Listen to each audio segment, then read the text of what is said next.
My son-in-law framed me for a crime I did not commit and sent me to prison for 5 years, just to steal the company I built with my own hands.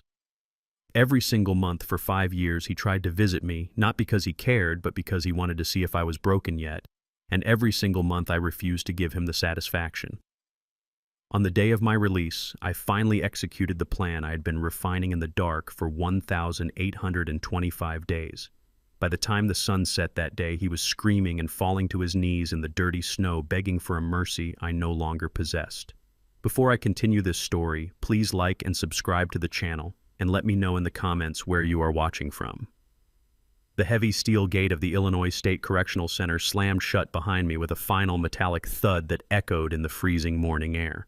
It was a sound I had dreamed of hearing for 5 years, but now that it was actually happening, I did not feel joy. I felt cold. The wind cut through my thin gray jacket like a knife made of ice. I was 72 years old, and all I had to my name was a clear plastic bag containing a change of clothes, a cheap watch, and $40 in cash. I stood there on the cracked concrete sidewalk, letting the biting wind numb my face. I took a deep breath. The air tasted of diesel fumes and winter frost, but it also tasted of freedom. My name is Otis King. For 40 years, I was the man who built Chicago.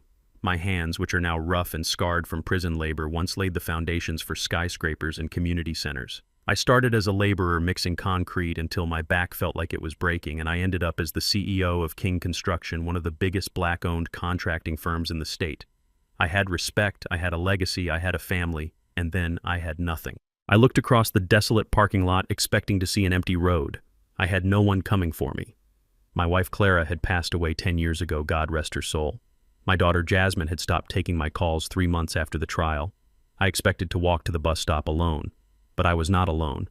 Parked right in front of the gate, illegally occupying the space reserved for official vehicles, was a car that looked like a spaceship that had landed in a graveyard.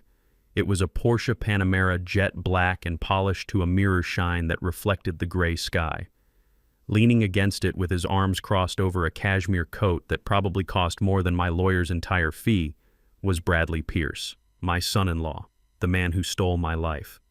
He looked older than the last time I saw him in the courtroom. His hair was perfectly styled, and his teeth were blindingly white, but there were lines of stress around his eyes that even expensive creams could not hide. He was 38 years old, and he looked like he owned the world. He saw me and straightened up, flashing that shark-like smile that used to fool me into thinking he was a good man. "Otis," he called out, his voice smooth and confident, carrying over the wind. "You look terrible. Prison food didn't agree with you, I guess." I tightened my grip on my plastic bag. I wanted to walk over there and wipe that smile off his face with my fist. I wanted to scream at him for the lies he told the jury about me stealing from my own employee pension fund. I wanted to ask him how he slept at night knowing he had framed an old man just to take the CEO chair. But I did not do any of that. I had learned patience in my cell. I had learned that anger is a fire that burns you down while calculation is the ice that preserves you. I walked toward him slowly, letting my limp show a little more than necessary. I wanted him to see a broken old man. I wanted him to underestimate me. "Bradley," I said, my voice raspy from years of not speaking much. I didn't expect a welcome committee. He laughed, a short, dry sound that lacked any warmth. "Don't flatter yourself, old man. I am not here to welcome you. I am here to ensure you disappear properly." He reached into the inside pocket of his coat and pulled out a thick white envelope. He held it out to me with the tips of his gloved fingers, as if he was afraid he might catch poverty from my skin. "There is $5,000 cash in here," he said, "and a one-way bus ticket to Florida. It leaves in 2 hours from the downtown station. It is a nice retirement community, Otis. Sunshine, palm trees. You will like it." I looked at the envelope, but I did not take it. "Why?" I asked. "Why are you doing this, Bradley? You already took the company. You took the house. You took my reputation. Why are you here?" He sighed dramatically and stepped closer, dropping his voice to a conspiratorial whisper. "Because of Jasmine. She is fragile, Otis. These past 5 years have been hard on her. The shame of having a father who is a convicted felon nearly destroyed her social standing. We are finally in a good place. We are moving in high circles now. The last thing she needs is her criminal father showing up on our doorstep begging for a place to stay. Jasmine knows I didn't do it," I said quietly, though a seed of doubt had been planted in my heart years ago. "Does she?" Bradley asked, tilting his head. Or does she know what the court proved? That you were senile, that you were greedy, that you stole from the very workers you claim to protect.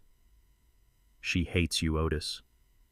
She cried when she signed the restraining order, but she signed it all the same.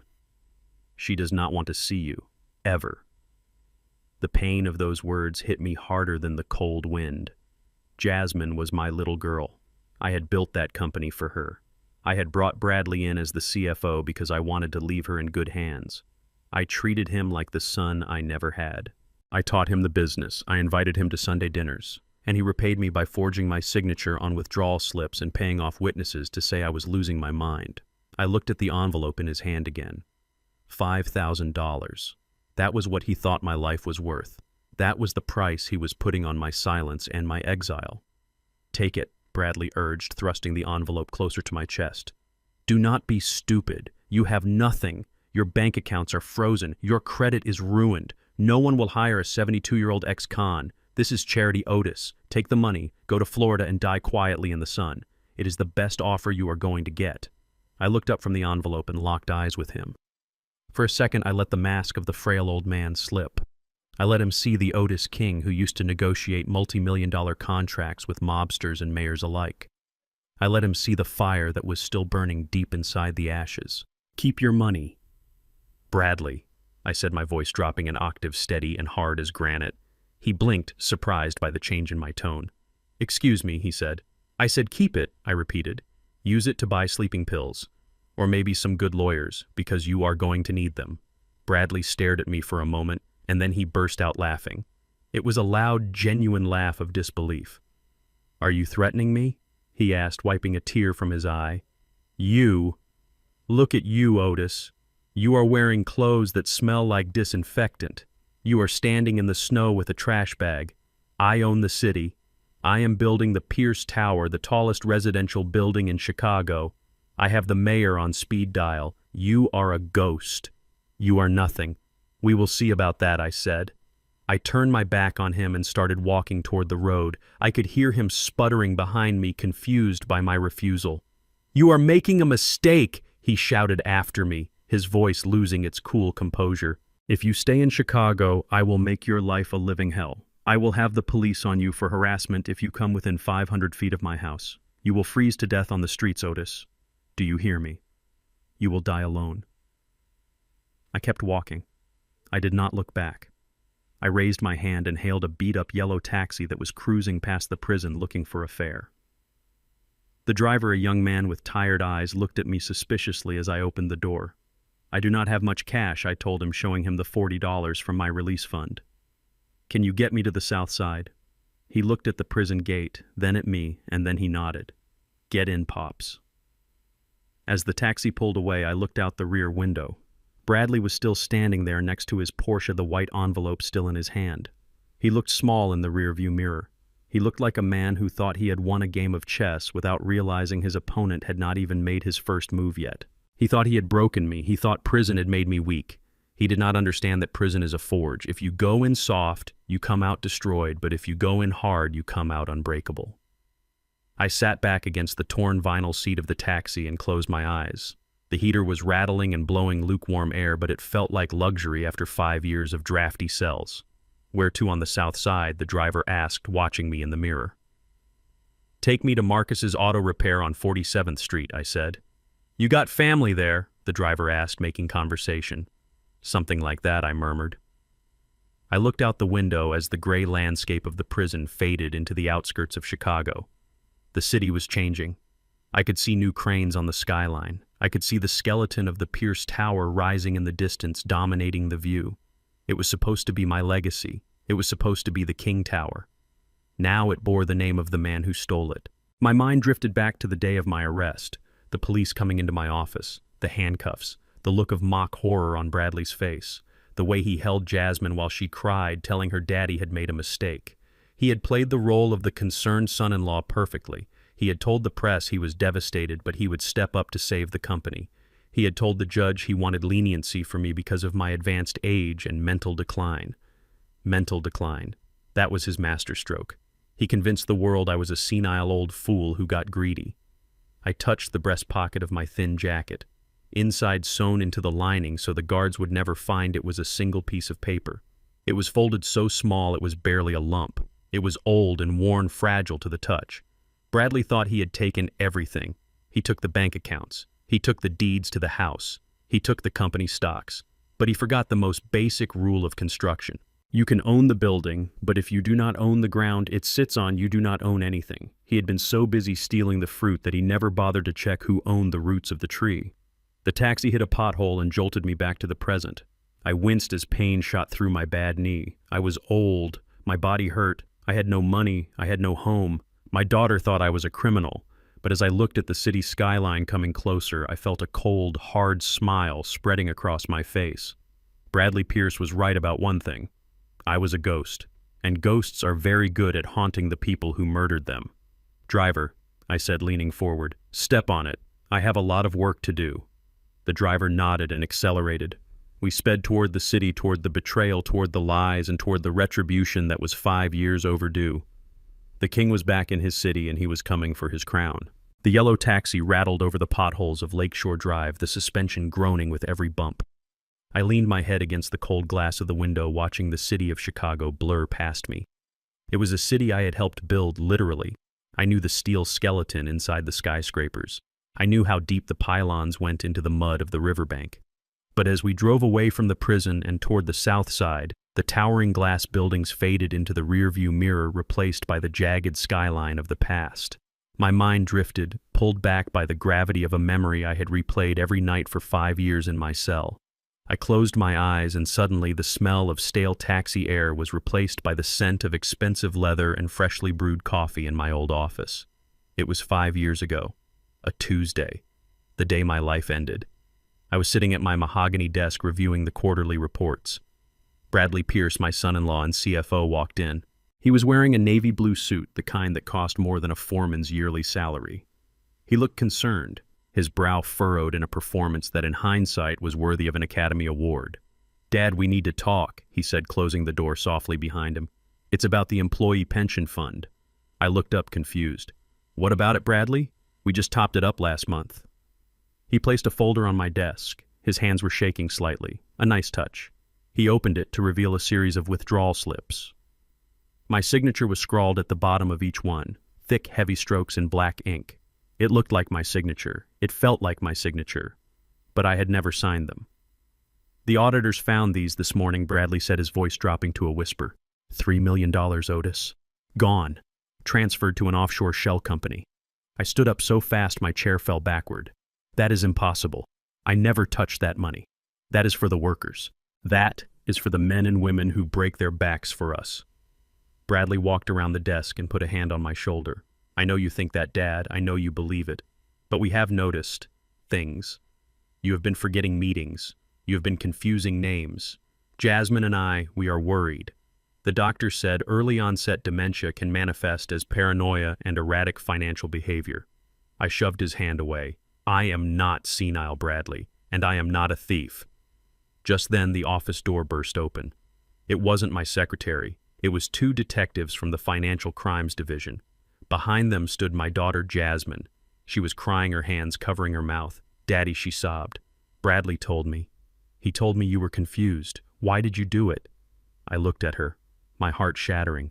"Jasmine, baby, no. He is lying." But Bradley stepped between us, playing the protector. "Officer, please be gentle with him. He is not well. He does not know what he is doing. Look at him. He is confused. He is an old man who lost his way." I tried to lunge at him, to grab him by his silk tie and shake the truth out of him. But the detectives were on me instantly. I felt the cold steel of handcuffs bite into my wrists. I saw the flash of satisfaction in Bradley's eyes, gone in an instant, replaced by that mask of sorrow. He had framed me. He had forged my signature, stolen the money, and then used my age against me. He painted me as a greedy, senile old man robbing his own people. And because he was young, white, and polished, and I was just an old black contractor from the South Side, the world believed him. The taxi hit a massive pothole, jolting me back to the present. I gasped the phantom sensation of handcuffs still on my wrists. I looked at my hands. They were wrinkled, scarred, and empty, but they were free. We were crossing into the south side now. The scenery had changed. The luxury condos were gone, replaced by brick row houses, boarded-up storefronts, and the resilient hustle of my people. This was where I came from. This was where Otis King was made. Bradley thought sending me to Florida with a bus ticket would erase me. He didn't understand that you can't exile a man from his own soul. "Driver, pull in there," I said, pointing a shaking finger at a faded sign on the corner of 47th Street. Marcus's Auto Repair. The building was a converted warehouse, the brick painted a peeling blue. Tires were stacked high by the entrance like rubber totem poles. It looked run down to anyone else, but to me it looked like a fortress. The taxi screeched to a halt. The meter read $45. I reached into my pocket and pulled out the old leather wallet they had returned to me at the prison. Inside was my debit card from the private bank I had used for 30 years. I knew there should be money in there, personal savings that had nothing to do with the company. I handed the card to the driver. He swiped it on his mobile terminal. Beep. Declined. He frowned and swiped it again. Beep. Declined. "Try it again," I said, feeling a cold sweat break out on my forehead. "There is money on that card." The driver looked at me in the rearview mirror, his eyes narrowing. "It says, card canceled, Pops. Reported stolen or lost. Account frozen. Do you have cash?" I felt the blood drain from my face. Bradley. Of course. He had power of attorney. Or he had forged it. He had systematically cut every lifeline I had. He didn't just want me out of town. He wanted me destitute. He wanted me to have no choice but to use that $5,000 he offered to accept his charity to be the beggar he claimed I was. I stammered, checking my pockets. I only had the $40 from the prison. I was $5 short. The driver turned around, his face hardening. "Look, old man, don't try to play me. If you can't pay, I'm calling the cops. I don't work for free." The humiliation burned my throat. I was Otis King. I used to sign checks for millions of dollars without blinking. And now I was about to be arrested for $5. Suddenly, a heavy metal rolling door groaned open from the garage. A man stepped out, wiping grease from his hands with a red rag. He was huge, built like a linebacker with graying hair and a face that had seen too many hard winters. He wore oil-stained coveralls with the name Marcus embroidered on the chest. He looked at the taxi, then at me in the back seat. He stopped wiping his hands. He squinted as if seeing a ghost. Then he walked over to the driver's window. He leaned down, his massive frame blocking out the sun. "How much does he owe you?" Marcus asked, his voice deep and gravelly like a cement mixer. "45. And he's short," the driver snapped. Marcus reached into his greasy coveralls, pulled out a wad of cash, peeled off a 50 and tossed it through the window. "Keep the change. Now get lost." The driver didn't argue. He took the money and unlocked the doors. I stepped out onto the cracked pavement, my legs feeling weak, not from age, but from shame. The taxi sped off, leaving me standing there in the cold wind with my plastic bag. I couldn't look Marcus in the eye. I had hired him 20 years ago when no one else would give him a chance because of a juvenile record. I had helped him buy this shop, and now he was paying my cab fare, Mr. Otis, Marcus said softly. I looked up. He wasn't looking at me with pity. He was looking at me with respect, with loyalty. "I thought you were dead," Marcus said, "or gone. The news said you were in a facility upstate." "I was," I said. "I'm out, Marcus." He nodded slowly. He didn't ask questions. He didn't ask if I was guilty. He knew. Marcus always knew who the real crooks were. "Come inside, boss. It's freezing out here." We walked into the garage. It smelled of motor oil, old rubber, and stale coffee. It was the best smell in the world. It smelled honest. Marcus led me to the small office in the back, cluttered with car parts and old calendars. He cleared a stack of invoices off a chair. "Sit," he commanded. "You look like you walked here from hell." "Close enough," I muttered. Marcus went to a metal cabinet in the corner. It was covered in rust and stickers. He moved a heavy stack of brake pads, revealing a false panel in the back. He pried it open with a screwdriver and pulled out a small, heavy metal box. It was an old ammunition case painted olive drab, chipping away to reveal the steel beneath. He placed it on the desk in front of me with a heavy thud. "You told me to keep this safe," Marcus said. 5 years ago, the day before the arrest. You called me and said, 'Come get the box. Don't open it. Don't let anyone see it. Just hide it.'" I ran my hand over the cold metal of the box. I remembered that day. I had felt the walls closing in. I had seen the way Bradley was looking at the books, the way he stopped talking when I entered the room. My gut had told me a storm was coming. I didn't know it would be a hurricane, but I knew I had to bury a seed if I wanted the tree to survive. "Is it all there?" I asked. "I haven't touched it," Marcus said. "I slept with a shotgun under my bed for the first year thinking someone would come for it. That son-in-law of yours, he sent people here once, suits, asking if you left anything. I told them you only left oil stains. They didn't come back." I opened the latch. It clicked loudly in the quiet office. Inside, wrapped in oilcloth to protect against moisture, were documents. Not money, not diamonds, paper. Yellowing, dense legal documents dating back 20 years. And underneath them, a small black ledger book. This box was the only thing Bradley hadn't stolen, because he didn't know it existed. "He thinks he blocked me, Marcus," I said, staring at the papers. "He canceled my cards. He took my house. He turned my daughter against me. He thinks money is the only power in this world." I looked up at Marcus. My eyes were dry. The shame was gone, replaced by a cold, calculating focus. He forgot where he came from. He forgot that before you build the penthouse, you have to dig the hole. Marcus grinned, revealing a gold tooth. "So what's the plan, boss? You want me to round up the boys? We can go down to that fancy glass tower of his and make some noise." "No," I said, closing the box. "Not yet. Noise is for amateurs. We are going to be quiet. We are going to be invisible. Bradley Pierce wants to play big business. He wants to play Monopoly." "Fine." I tapped the metal lid of the box. "I am going to remind him that I own the board. But first I need a phone, a burner. And I need to find Saul. Is he out yet?" Marcus nodded. "Saul Weathers. Yeah, he got out last month. He's working out of a basement on 63rd. Disbarred, broke, and angry. Just how you like them." "Perfect," I said.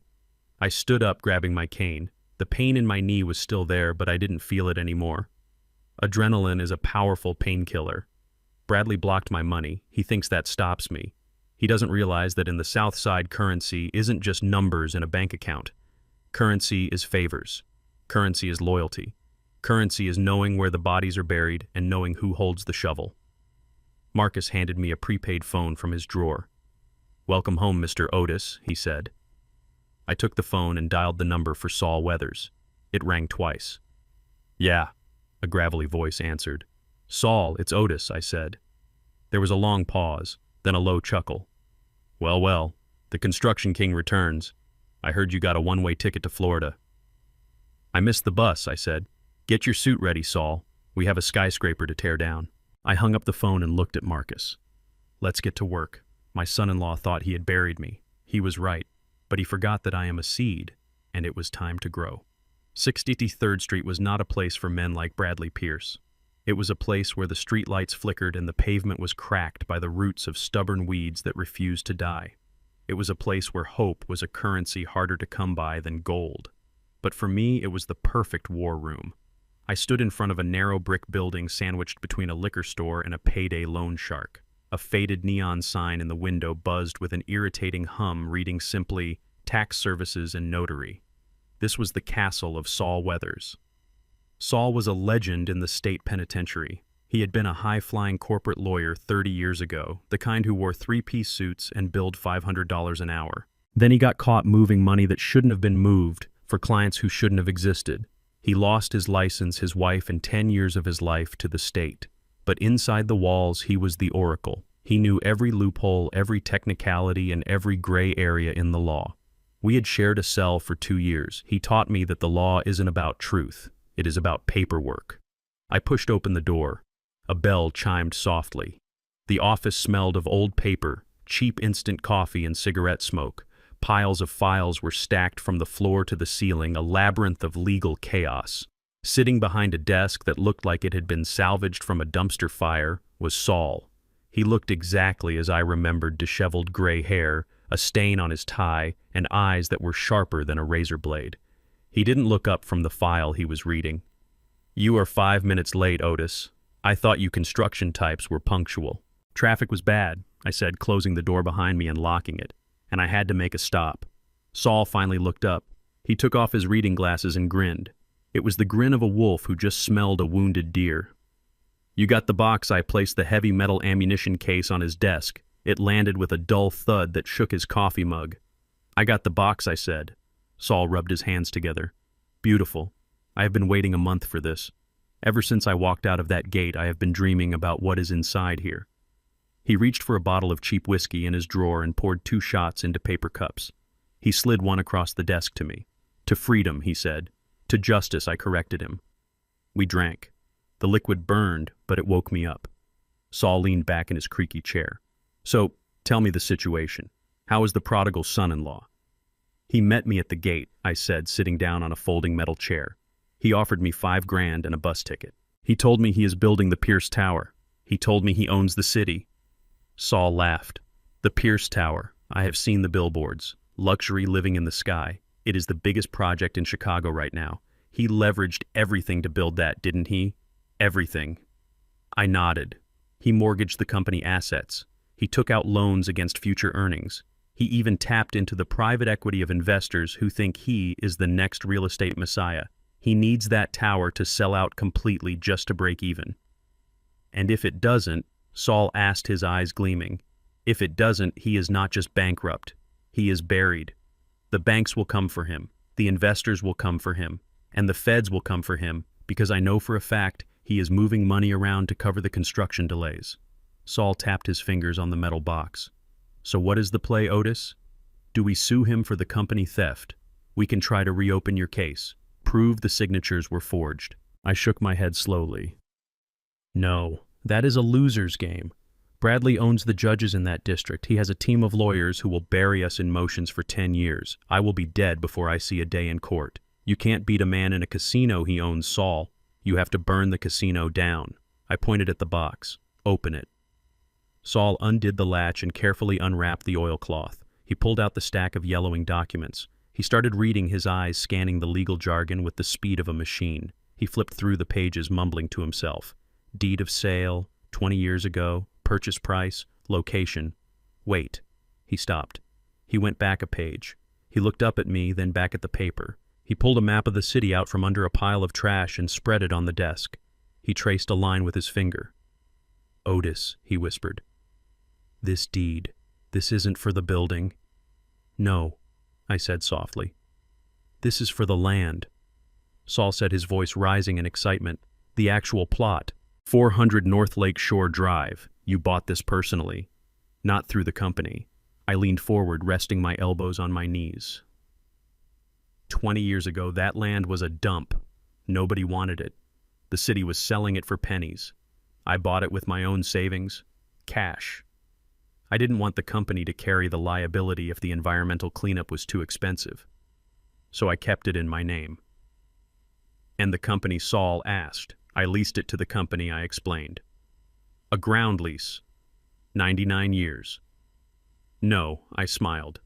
"That is what Bradley thinks. He saw the file labeled lease agreement in the company archives and assumed it was standard. He never checked the expiration date. He never checked the fine print because he was too busy looking at the assets he could steal." I reached over and flipped the document to the last page. "Look at the term, Saul." Saul adjusted his glasses and read out loud. "Term of lease. 20 years. Commencing on January 15th, 2004. Ending on..."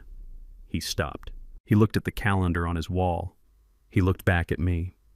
His face went pale, and then it turned a bright shade of red as he started to laugh, a deep belly-shaking laugh. "January 15th, 2024, he choked out. "That is tomorrow. Otis, that is tomorrow." "Exactly," I said. "Tomorrow is the grand opening of the Pierce Tower. Tomorrow is the day he cuts the ribbon. And tomorrow is the day his lease on the ground expires." Saul slammed his hand on the desk. "And the reversion clause." "Tell me there is a reversion clause." "Read paragraph 14C, I said. Saul scrambled to find it.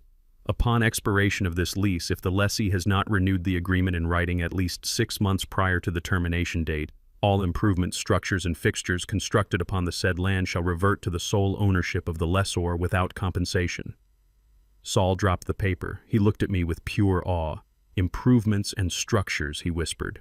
"That means the tower. The whole damn tower."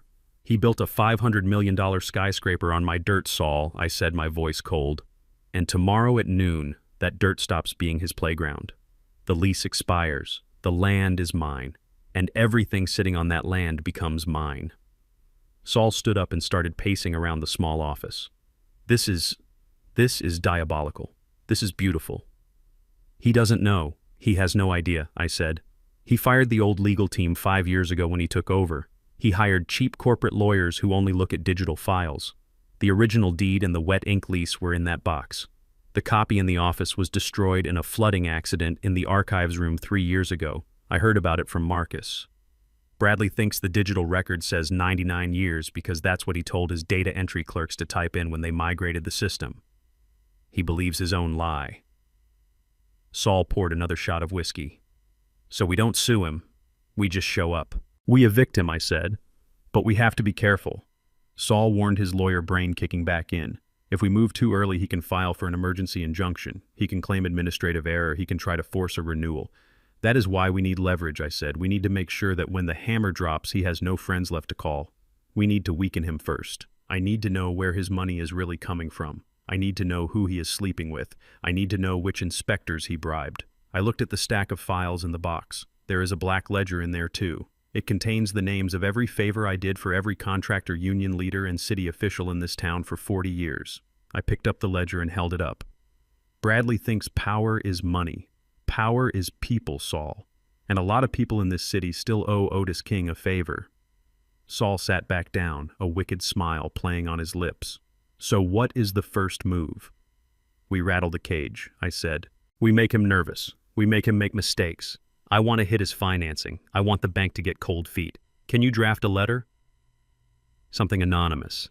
Something that suggests there are structural issues with the foundation. Saul cracked his knuckles.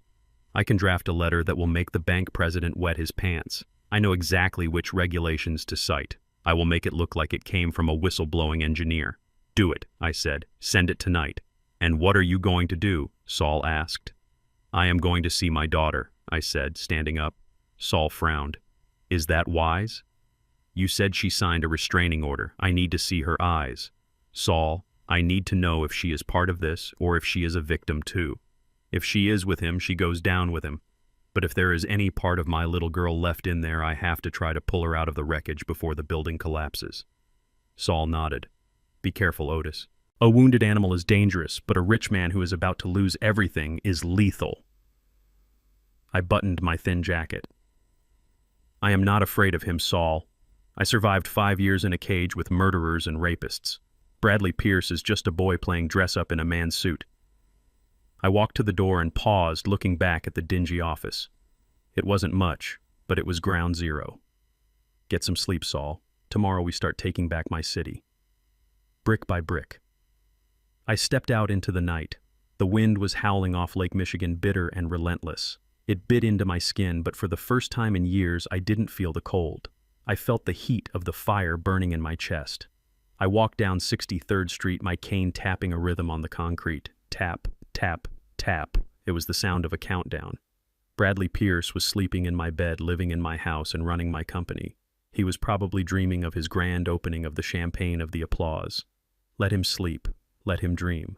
Because when he wakes up, he is going to find out that the boogeyman is real. And the boogeyman has the deed to the land under his feet. The Drake Hotel stands like a limestone fortress on the edge of Lake Michigan, a monument to old money in Chicago history. I knew the building well, not because I stayed in the guest suites, but because my company had renovated the grand ballroom 15 years ago. I knew that the service entrance on the north side had a faulty latch that the staff propped open with a brick during shift changes. I knew the corridors that led from the kitchen to the main floor were a maze of steam and shouting chefs, where an old man in a waiter's jacket could vanish like smoke. Tonight was the Winter Gala, the kind of event where a ticket cost more than my father made in a lifetime. It was a parade of diamonds, furs, and fake smiles. It was exactly the kind of place Bradley Pierce loved to preen. I had spent the last of the cash Marcus gave me on a second-hand tuxedo from a pawn shop on State Street. It smelled faintly of mothballs, and the sleeves were a half-inch too short, but in the dim light of the service corridor, I looked enough like a servant to pass. I slipped through the kitchen, dodging trays of filet mignon and flutes of champagne, my heart hammering against my ribs, not from fear of getting caught, but from the terror of what I might find. I stepped out from behind a velvet curtain and into the ballroom. The noise hit me first, a wall of polite chatter and string quartet music that sounded like a funeral march disguised as a celebration. Crystal chandeliers the size of small cars hung from the ceiling, casting a golden glow over the crowd. I scanned the room, my eyes moving with the precision of a surveyor looking for cracks in a foundation. I ignored the politicians I used to donate to. I ignored the developers I used to outbid. I was looking for only one thing. Then I saw her. Jasmine was standing near the ice sculpture, a frozen swan that was slowly melting under the hot lights. My breath caught in my throat. My little girl. The last time I saw her in the courtroom 5 years ago, she had been angry, vibrant, and full of righteous indignation. She had looked like a warrior, even if she was fighting on the wrong side. Now she looked like a ghost. She was wearing a silver gown that clung to her frame, but there was nothing to cling to. She was skeletal. Her collarbones jutted out sharp enough to cut glass. She was wearing a diamond necklace heavy and thick that looked less like jewelry and more like a collar. Her hair was pulled back so tight it pulled at her skin, giving her a permanent look of surprise or terror. But it was her eyes that broke my heart. They were dull. The fire was gone. They were the eyes of a person who had learned that speaking only brings pain. She was holding a glass of sparkling water with both hands, and I could see the tremors from 30 feet away. She was shaking. I started to move toward her, weaving through the crowd. I had to be careful. I had to be gentle. If I startled her, she might shatter. Bradley was nowhere to be seen. He was probably working the room, charming investors, selling them condos in a tower that stood on land he did not own. This was my chance. I reached her side and whispered her name, Jazzy. She didn't turn around. She froze. Her shoulders hunched up as if she expected a blow. The glass in her hands rattled against her ring. Jazzy, it is me. It is Daddy. She turned slowly. When she saw me, her face didn't light up with recognition. It filled with panic. She took a step back, bumping into a waiter with a tray of empty glasses. The crash of breaking glass silenced the nearby conversations, but Jasmine didn't seem to notice. She was staring at me like I was a monster from a nightmare. No, she whispered. You are not here. You are in prison. You are not here. I am out, baby. I got out yesterday. I came to see you. I reached out a hand to touch her arm, just a gentle touch to let her know I was real. But the moment my fingers grazed her skin, she flinched so violently she almost fell over. Don't touch me, she gasped, her voice rising in hysteria. He said you would come. He said you would try to trick me. Who said that, Jazzy? Bradley. He said you are sick. She recited the words, sounding rehearsed like a script she had been forced to memorize. He said you have dementia. He said you get violent when you are confused. Please go away. I do not want to be hurt again. The word hung in the air between us. Again. I felt a cold rage spread through my veins, colder than the winter wind outside. Hurt again. I had never laid a hand on my daughter in my life. I had never raised my voice to her. Who had been hurting her? Jasmine, look at me. Look at my eyes. Do I look confused? Do I look sick? I am your father. I built your first treehouse. I taught you how to read blueprints. That man is lying to you. She looked at me, and for a second, just a fraction of a second, I saw a flicker of the old Jasmine. I saw a desperate plea for help behind the wall of fear. She opened her mouth to speak, her lip trembling. Daddy, she whispered. But before she could say another word, a heavy hand landed on her shoulder. It wasn't a comforting touch. It was a claim of ownership. There you are, darling. Bradley's voice boomed smooth and loud enough for the gathering crowd to hear. I was wondering where you wandered off to. He stepped between us, shielding her from me, but also blocking her view of me. He looked at me with a mix of mock pity and sharp triumph. He was wearing a tuxedo that fit perfectly, and he looked every inch the grieving son-in-law dealing with a difficult relative. Otis, he said, shaking his head. I told you not to come here. Look what you are doing to her. She is shaking. He turned to the crowd, raising his voice just enough to be heard by the curious onlookers. I apologize, everyone. My father-in-law is not well. He has episodes. He forgets where he is. He is lying, I said, my voice low and dangerous. Ask her, Bradley. Ask her if she wants to talk to her father without you standing on her neck. Bradley tightened his grip on Jasmine's shoulder. I saw her wince. He smiled at me, a cold, dead smile that didn't reach his eyes. "Jasmine, darling, tell him. Tell him to leave. Tell him you are afraid." Jasmine looked down at the floor. She looked at Bradley's shiny, patent leather shoes. She took a shallow breath. "Please leave," she whispered to the floor. "You are upsetting my husband." It was like a knife in my gut. Upsetting her husband. Not upsetting her. She was programmed. She was trying to protect herself by protecting his ego. "Security," Bradley called out, snapping his fingers. Two large men in dark suits materialized from the crowd. They weren't hotel security. They were private muscle. I recognized the type. Ex-cops or failed military who enjoyed hurting people for a paycheck. "Escort Mr. King out," Bradley commanded, "and make sure he doesn't hurt himself, or anyone else." The guards grabbed my arms. I didn't fight them. I was 72 years old and I had a bad knee. If I fought, I would end up on the floor and Bradley would win the optical war. I needed to walk out with dignity. I shook them off for a second and fixed Bradley with a stare that would have peeled paint off a wall. "You think you have won," I said quietly so only he and Jasmine could hear. "You think because you broke her spirit, you have won the war. But you forgot one thing, Bradley. You can break glass, but you cannot break steel. And she is my daughter. She is made of steel, even if she doesn't remember it yet." "Get him out of here," Bradley hissed, his mask slipping for a millisecond. The guards dragged me toward the exit. The crowd parted, murmuring about the poor, crazy old man and the saint of a son-in-law who took care of him. I looked back over my shoulder. Bradley was whispering something in Jasmine's ear. She was nodding rapidly, tears streaming down her face, ruining her makeup. He took a handkerchief and wiped her face, not with tenderness, but with the annoyance of someone cleaning a stain off a car seat. They threw me out the side door into the alley behind the hotel. I stumbled and fell onto the wet pavement, scraping my palms. The heavy metal door slammed shut, sealing the warmth and the lies inside.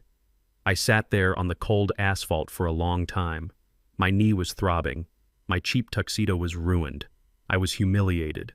I was alone. But as I sat there amidst the garbage dumpsters and the smell of rotting food, a change happened inside me. Before tonight, this was about business. It was about the land. It was about the building. It was about proving I was innocent and getting my company back. It was a game of chess. But now it was war. I had seen the bruises on her soul. I had seen the way she flinched. Bradley Pierce hadn't just stolen my money, he had stolen my daughter's light. He had taken a vibrant, intelligent woman and turned her into a terrified animal to feed his own ego. He was gaslighting her. He was isolating her. He was making her doubt her own reality so she would be dependent on him. It was the oldest trick in the abuser's handbook. I pulled myself up using a dumpster for support. I brushed the dirt off my knees. I reached into my pocket and pulled out the burner phone Marcus had given me. I dialed Saul's number. It was late, but I knew he would be awake. "Otis," Saul answered. "How did it go? Did you see her?" "I saw her," I said. My voice was steady, but it was vibrating with a new kind of intensity. And Saul asked, "Change of plans, Saul. What do you mean, change of plans? Are we not going after the building? We are going after everything," I said, looking up at the towering silhouette of the hotel. "But the priority has shifted. I don't just want to bankrupt him, Saul. I want to destroy him. I want to strip him naked and leave him with nothing but his shame." "Why, Otis? What happened?" "He hurt her, Saul. He broke my little girl." There was a silence on the line. Then Saul spoke, his voice dropping low. "Then let's burn it all down, Otis. Let's burn it all down." I hung up the phone. I looked at the service entrance one last time. "Hold on, Jazzy," I whispered into the night. "Daddy is coming, and I am bringing a sledgehammer." I turned and walked into the darkness of the alley. I wasn't just a businessman anymore. I wasn't just a contractor. I was a father. And God have mercy on the man who stands between a father and his daughter, because I certainly wouldn't. The morning after the gala, I did not wake up hungover. I woke up with a clarity that was sharper than a diamond cutter. The image of my daughter trembling in that ballroom was burned into my retinas. It fueled me. It replaced the blood in my veins with something colder and more efficient. I was done grieving. It was time to go hunting. I arrived at Saul's office before he did. I sat on the stoop watching the sun rise over the cracked pavement of 63rd Street, drinking coffee from a styrofoam cup. When Saul finally shuffled up the sidewalk looking like he had slept in his suit, he didn't say hello. He just unlocked the door and waved me inside. "We have a problem," Saul said, tossing his briefcase onto the desk. Or rather, an opportunity, depending on how you look at it. He pulled out a sheaf of papers. They were printouts from a hacking forum he frequented. Saul might have been disbarred, but he still knew people who could find things that were not meant to be found. "Bradley is broke," Saul said. I frowned. "I saw him last night, Saul. He was wearing a $5,000 tuxedo. He is building a skyscraper." "He is cash poor," Saul corrected. "He is leverage rich. There is a difference. That tower is consuming cash like a furnace. He is over budget by $40 million. The suppliers are demanding payment up front because his credit rating is taking a hit. He needs a bridge loan. A big one. $50 million to finish the interiors and get the occupancy permit." I leaned forward. Who is lending him that kind of money? "The major banks blacklisted him last year. First City Bank," Saul said. "They are hungry for a landmark project. They are about to sign off on the loan. The closing is scheduled for this Friday." I looked at the documents. It was a standard loan application, but then my eyes caught something on page 4. Under the section titled Key Personnel and Corporate History, Bradley had listed me. Otis King, founder, senior advisor. My hand curled into a fist. He put my name on the application. He framed me. He sent me to prison. He told the world I was senile. And now he was using my name and my 50-year reputation for honesty to secure a loan. "He is using your ghost to co-sign his debt," Saul said, lighting a cigarette. "The bank feels safer knowing the legendary Otis King is still attached to the company, even if it is just in an advisory role. They don't know you are estranged. They don't know he stole it. They just see the name King and they see dollar signs." "This is fraud," I said, my voice low. "It is fraud." Saul agreed, "but if we report it as fraud, it triggers an investigation. That takes months. Bradley gets the money this Friday. By the time the fraud is proven, he will have spent it. We need to stop the money now. Today." I stood up and walked to the window. I watched a city bus struggle through the slush. I thought about how buildings are made. You start with the foundation. If the foundation is rotten, it doesn't matter how pretty the penthouse is. "Bradley has a secret," I said, turning back to Saul. Saul raised an eyebrow. "Which one?" "The man has more skeletons than a graveyard. 3 years ago, before the trial, I was reviewing the concrete pours for the Westside Community Center project. Bradley was in charge of procurement. He switched suppliers at the last minute. He bought substandard concrete from a shell company he owned to pocket the difference." "I remember that," Saul said. "But we never found proof." "I didn't have the proof then," I said. "But I kept the core samples." Saul froze. "You kept the samples." I nodded. "I have a cylinder of cured concrete from that pour sitting in Marcus's garage. It looks fine on the outside, but if you stress test it, it crumbles at 60% of the required load. If that community center ever has a packed house and the beat drops too hard, the floor could give way." Saul grinned a slow, predatory grin. "And if the bank knew that the CEO of King Construction has a history of using fraudulent materials on public projects, they would view the Pierce Tower as a toxic asset," I finished. "Banks hate risk, Saul. They are cowards. They run at the first sign of trouble." Saul pulled a typewriter out from under his desk, an actual mechanical typewriter. "Why not use a computer?" I asked. "Digital footprint," Saul said, tapping his temple. "Printers leave invisible codes. Typewriters are anonymous. We are going to write a letter, a concerned whistleblowing engineer who just can't sleep at night anymore." We spent the next hour drafting the letter. We didn't sound angry, we sounded technical. We cited the batch numbers. We cited the specific dates of the pour. We cited the exact stress test ratios that were falsified. It was a masterpiece of corporate sabotage. To the chief risk officer at First City Bank, it has come to my attention, latent structural defects, potential class action liability. When we were done, Saul put the letter in a plain brown envelope. He didn't lick it. He used a damp sponge to seal it to avoid leaving DNA. "I will have a courier run this over," Saul said. "It will be on the VP's desk by lunch." And then I asked. "And then we wait," Saul said. I couldn't just wait. I needed to see. I needed to know if the arrow had hit its mark. I took the bus downtown. I wore my mechanic's coveralls and a beanie pulled low over my face. I looked like just another janitor or maintenance worker. I walked into the lobby of the First City Bank building. It was a cathedral of marble and glass. I sat on a bench near the elevators pretending to read a newspaper. At 2 o'clock, Bradley walked in. He looked like $1 million. He was flanked by 2 junior associates carrying thick leather binders. He was smiling, shaking hands with the security guard, acting like he already owned the vault. He got into the elevator going up to the executive suites on the 40th floor. I waited. 30 minutes passed, then 45. Usually these closings are ceremonial. The deal is already done. They just sign the papers and drink the champagne. It should have been over in 20 minutes. An hour passed.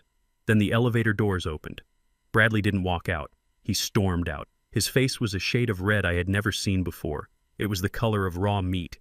He was shouting at one of his associates, oblivious to the people in the lobby. "What do you mean, pending internal review?" he screamed, his voice echoing off the marble walls. "We had a deal. They can't just pause a $50 million wire because of some anonymous piece of paper." "Sir, please lower your voice," the associate pleaded, looking terrified. "Don't tell me what to do," Bradley roared. "Get the legal team on the phone. This is sabotage. It is the competition. It is those bastards at Turner Construction. They are trying to bleed me out." I lowered my newspaper just an inch, watching him over the top of the sports section. He was unraveling. He was pacing in circles, running his hands through his perfect hair, messing it up. He looked at his watch, then at his phone, then back at the elevator. "They want a core sample," he spat out. "They want to drill into the West Side Center. Do you know how long that takes? Do you know what happens to my interest rates if we miss the payment to the steel guys tomorrow?" He kicked a trash can, sending it skidding across the polished floor. Security started to move toward him. I sat there perfectly still. I felt a grim satisfaction settling in my chest. It wasn't happiness. It was darker than that. It was the feeling of a judge reading a verdict. Bradley looked around the lobby, his eyes wild. For a second his gaze swept over me. I held my breath. But he didn't see Otis King, the founder of his company. He didn't see his father-in-law. He just saw an old black man in dirty coveralls reading a newspaper. To him, I was furniture. I was invisible. He pulled out his phone and dialed a number. "Jasmine," he barked into the phone. "No, I am not coming home for dinner. The deal didn't close. No, don't ask me why. Just, do we have any liquid cash in the joint account? Well, transfer it, all of it. I don't care if it's for the Gala Charity Fund. I need liquidity now." He stormed out through the revolving doors into the cold Chicago afternoon, leaving his terrified associates trailing behind him like beaten dogs. I waited 5 minutes, then I stood up. I folded the newspaper and placed it neatly on the bench. I walked out of the bank, not through the revolving door but through the side exit. I walked to the nearest payphone and called Saul. "He just left," I said. And Saul asked. "He is bleeding," I said. "He thinks it is the competition. He thinks it is Turner Construction." "Good," Saul chuckled. "Let him chase shadows. While he is looking at his competitors, he won't be looking at his feet." "What is the next step?" I asked. "He is desperate," Saul said. "He just lost his bridge loan. He is going to need fast cash to keep the lights on at the site. When a man like Bradley gets desperate, he gets sloppy. He will start cutting corners on safety. He will start squeezing his workers." "I know," I said. "And when he does, the workers will push back." I hung up the phone. I walked toward the bus stop, but then I stopped. I looked up at the skyline where the cranes of the Pierce Tower were visible in the distance. It was a beautiful building. I had to admit that. The design was sleek, modern, ambitious. It was a tragedy that it was built on a foundation of lies. Bradley was right about one thing. He was being sabotaged. But he was wrong about the source. It wasn't a rival corporation. It wasn't the market. It was the janitor he ignored in the lobby. It was the father he discarded. It was the past he tried to bury. I got on the bus heading back to the South Side. I touched the burner phone in my pocket. I had one more call to make tonight. I needed to call Big Mike at the concrete union. If Bradley was going to start squeezing the workers, I wanted to make sure the workers knew exactly who to squeeze back. The trap was set. The credit line was cut. Now we would watch him suffocate. And the best part was, he still thought he was fighting a war against the world when he was actually fighting a war against a ghost. The grand ballroom of the Palmer House Hilton is a place where history whispers from the gold leaf ceilings and the velvet curtains. I have been to this room 100 times. I have accepted awards on this stage. I have shaken hands with mayors and governors under these crystal chandeliers. Tonight I was back, but I was not wearing a tuxedo and I was not sitting at the head table. I was wearing a gray polyester jumpsuit that smelled of industrial bleach, and I was pushing a cart filled with dirty dishes. I was part of the invisible army that makes the city run. The cleaners, the servers, the people who wipe up the spills so the rich folks don't stain their Italian shoes. It was a disguise that was better than any mask. When you wear a jumpsuit and keep your head down, you cease to be a person. You become a function. You become furniture. On the stage, standing behind a podium made of polished oak, was Bradley Pierce. He looked immaculate. The spotlight hit his blonde hair, creating a halo that made him look like a saint. He was giving the keynote speech for the Chicago Business Ethics Alliance. The irony was so thick I could taste it like bile in the back of my throat. Integrity. Bradley said, his voice booming through the speakers smooth as silk. Integrity is not just a word. It is the foundation of everything we build at King Construction.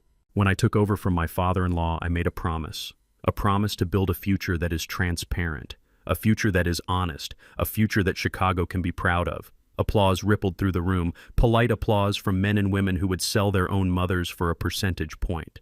I pushed my cart slowly, weaving through the tables. I kept my eyes on the floor, but my ears were tuned to a specific frequency. I was looking for table 4, the VIP table, the table where the money sat. Sitting there were 3 men I had known for 30 years, Robert Sterling, Michael Chang, and David Ross. These were the men funding the Pierce Tower. They were the private equity sharks who had poured millions into Bradley's dream because they thought it was a sure thing. They were also men who didn't read the fine print because they trusted the name on the door. I stopped my cart right behind Robert Sterling. He was cutting into a piece of prime rib, oblivious to the world. He was a man who valued loyalty but valued profit more. 5 years ago when I was arrested, he didn't call. He didn't ask if I was innocent. He just moved his money to the next horse in the race. I reached out and picked up an empty wine glass from the table. I leaned in close, my face inches from his ear. To anyone watching, it looked like a waiter whispering an apology for reaching across the table. "Hello, Robert," I whispered, my voice low and gravelly. He stiffened but didn't turn around. He probably thought I was asking for a tip. "It is Otis," I said. "Don't turn around. Just listen." He froze. His fork hovered halfway to his mouth. "You are sitting on a time bomb, Robert." I continued, pouring water into his glass with a steady hand. "Ask your lawyers about Clause 19B in the ground lease for the Pierce Tower. Ask them what happens when the lease expires tomorrow at noon." I saw the color drain from his neck. It went from flushed pink to a sickly shade of gray. 19B, I repeated. "The land reverts to the owner, and Bradley doesn't own the land, Robert. I do." I moved to the next chair. Michael Chang looked up at me, annoyed that a busboy was hovering so close. "Clause 19B. Michael," I whispered. "You are funding a building that is about to be repossessed. Get your money out while you can." I didn't wait for a reaction. I pushed my cart away, moving toward the kitchen doors. I didn't need to see their faces to know what was happening. I could feel the panic starting to radiate from table 4 like heat from a fire. I glanced back. Robert Sterling had dropped his fork. It clattered loudly against the fine china. He was fumbling for his phone, his hands shaking. Michael Chang was already typing furiously on his BlackBerry, his face pale. David Ross was whispering urgently to his assistant, who looked like she was about to faint. The ripple effect was immediate. In a room full of sharks, the scent of blood travels fast. People at the neighboring tables saw the panic at the VIP table. They saw the frantic phone calls. They saw the whispered conversations that were suddenly much more interesting than the speech on stage. Bradley noticed it too. From his vantage point on the stage, he could see everything. He saw his biggest investors ignoring him. He saw the disturbance in the force. He faltered in his speech, stumbling over a word. "We believe in transparency," he stammered. His eyes scanned the room, looking for the source of the distraction. And then they landed on me. I was standing near the exit, my hand on the swinging door. I looked back at him. I wasn't hiding anymore. I lifted my chin. I locked eyes with him across the room of 500 people. He stopped speaking mid-sentence. The silence in the room was deafening. The microphone let out a high-pitched squeal of feedback, but no one moved. Bradley stepped down from the podium. He didn't walk down the stairs. He jumped. He marched through the crowd, his face twisting from the benevolent CEO into the arrogant bully I knew so well. He pushed past a waiter, nearly knocking a tray of drinks over. He was coming for me. The crowd parted, watching the spectacle. They didn't know who I was. They just saw a janitor staring down the keynote speaker. Bradley stopped 5 feet away from me. He was breathing hard, his face flushed with rage. He looked at my gray jumpsuit. He looked at my worn-out shoes. He looked at the cart of dirty dishes. And then he smiled.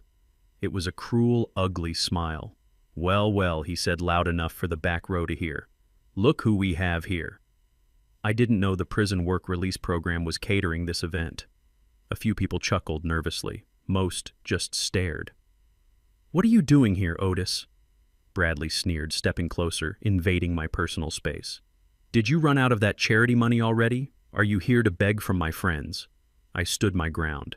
I didn't flinch. I gripped the handle of my cart, my knuckles white but my face calm. "I am just working, Bradley," I said, my voice steady. "Just cleaning up the trash." He laughed, a harsh, barking sound. "Cleaning up, that is rich. You were always better with a broom than a balance sheet, Otis. That is why you are where you are. And that is why I am where I am." He looked around the room, playing to the audience. He wanted to humiliate me. He wanted to show everyone that I was beneath him. He wanted to crush me so completely that I would never dare to show my face again. He reached into his pocket and pulled out a money clip. It was gold encrusted with diamonds. He peeled off a crisp $100 bill. "You know what he said, holding the bill up like a trophy? 'I feel generous tonight. Here, take this. Go buy yourself a bus ticket out of town. Or maybe a bottle of cheap gin to drown your sorrows.'" He didn't hand it to me. He crumbled it into a ball and threw it. It hit my chest and fell to the floor, landing on the plush carpet right between my work boots. "Pick it up," Bradley commanded. "Pick it up. That is more money than you make in a week." The room was silent. Absolutely silent. Even the air conditioning seemed to stop humming. Hundreds of eyes were on me, waiting to see if the old man would break, waiting to see if I would bend my knee for a scrap of paper. I looked down at the money. Ben Franklin stared back at me from the floor, crumpled and disrespected. Then I looked up at Bradley. I smiled. It wasn't a smile of defeat. It was a smile of pity. "No, thank you," I said. Bradley's eyes widened. "What did you say?" I said, "No, thank you." I repeated, my voice projecting clear and strong. "I don't need your money, Bradley, but you should keep it. You are going to need every cent when the lawyers call you in the morning." I stepped over the money. I didn't kick it. I didn't spit on it. I just stepped over it as if it was a piece of gum on the sidewalk. I pushed my cart forward, forcing Bradley to step aside or be run over. He stumbled back, his composure cracking. "Get out of here," he screamed, losing control. "Security, get this trash out of here." I kept walking. I walked past the stunned guests. I walked past Robert Sterling, who was now shouting into his phone, his face a mask of terror. I walked past Michael Chang, who was packing up his briefcase, looking like he was about to flee a sinking ship. As the kitchen doors swung shut behind me, cutting off the noise of the ballroom, I heard the chaos erupt. I heard the murmurs turning into shouts. I heard the sound of investors panicking. I walked into the steam and noise of the kitchen and stripped off the gray jumpsuit. Underneath, I was wearing my own clothes. Old clothes, but clean clothes. I walked out into the cold Chicago night. The wind hit my face, but it felt warm. I didn't pick up the $100. I left it there on the floor. Let him have it. Let that be the last money he ever sees. Because tomorrow when the clock strikes 12, Bradley Pierce wouldn't just be poor, he would be trespassing. I took a deep breath of the city air. It smelled of exhaust and snow and victory. Clause 19B. It was just a few lines of text on a piece of paper. But tonight those few lines were heavier than a wrecking ball, and I had just swung it right at the glass jaw of the Pierce Tower. Silence is the most expensive sound in the construction business. When you are building a skyscraper, every minute of silence costs thousands of dollars. Labor costs, equipment rental, interest on the loans. A quiet job site is a tombstone, and the Pierce Tower was officially dead quiet. I sat in the passenger seat of Marcus's beat-up tow truck parked across the street from the construction site. I rolled down the window and took a deep breath of the freezing air. It tasted sweet. Through the chain-link fence, I could see the chaos unfolding. It wasn't the chaos of work. It was the chaos of a shutdown. 3 city inspectors wearing bright yellow vests and hard hats were walking around the site like they owned it. They had clipboards in their hands and grim expressions on their faces. Everywhere they pointed, work stopped. They slapped bright orange stickers on the hoists. They wrapped caution tape around the scaffolding. They were shutting it down. And right in the middle of it all was Bradley. He was screaming. From this distance, I couldn't hear the exact words, but I knew the body language. I saw him throw his hands in the air. I saw him point at his watch. I saw him try to intimidate the lead inspector, a man named Kowalski, who I had known for 20 years. Kowalski didn't budge. He just tapped his clipboard and pointed at a fraying safety net on the 30th floor. Bradley didn't know that I had sent Kowalski the photos of that net 2 days ago. He didn't know that I had tipped off the Occupational Safety and Health Administration about the lack of harness protocols on the night shift. He thought this was bad luck. He didn't know it was a hit job. "Look at him," Marcus chuckled from the driver's seat, taking a bite of a sandwich. "He looks like a squirrel trying to fight a bulldozer." "He is bleeding money, Marcus," I said, watching Bradley kick a pile of dirt. "Every hour that site is closed, he falls further behind schedule, and the bank penalties kick in at midnight." Bradley pulled out his phone. He made a call. Then another. He was pacing back and forth, his long coat flapping in the wind. He was desperate. He had lost his bridge loan from the bank thanks to our first letter. Now his cash flow was being strangled by the city. "Where is he going?" Marcus asked as Bradley suddenly stormed toward his car. "Follow him," I said. We trailed the black Porsche through the city streets. He didn't go to the bank. He didn't go to his lawyers. He didn't go home to my daughter. He drove to a high-end condo building in the Gold Coast. It was a building I knew well because my company had poured the foundation 10 years ago. It was expensive, discreet, the kind of place where people paid extra for privacy. He parked in the garage. We parked on the street. "Who lives here?" Marcus asked. "I don't know," I said, pulling out a camera with a telephoto lens that Saul had procured for us. "But we are about to find out." We waited. 20 minutes later, Bradley emerged. But he wasn't alone. Walking out with him was a young woman. She couldn't have been more than 25. She was blonde, stunning, and wearing a fur coat that probably cost more than Marcus's truck. I zoomed in with the camera. The shutter clicked rapidly, capturing frame after frame. I recognized her.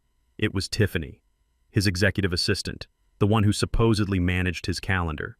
It looked like she was managing a lot more than that. Bradley stopped on the sidewalk. He looked stressed. Tiffany put a hand on his chest. It was an intimate gesture, too intimate for a boss and an employee. Then he leaned in and kissed her. It wasn't a friendly peck. It was a kiss that said, "I own you." "Got him," Marcus whispered. I kept shooting. I felt a wave of nausea. My daughter was at home, probably crying, probably wondering why her husband was so distant, and here he was buying comfort with money he didn't have. But the kiss wasn't the smoking gun. A kiss is just infidelity. In the world of business, I needed something more concrete. I needed theft. Bradley pulled out his phone again. He showed Tiffany something on the screen. She smiled and hugged him, squealing with delight. "What did he just do?" Marcus asked. "He just bought her silence," I said. "Or her affection. Either way, he used money." I called Saul immediately.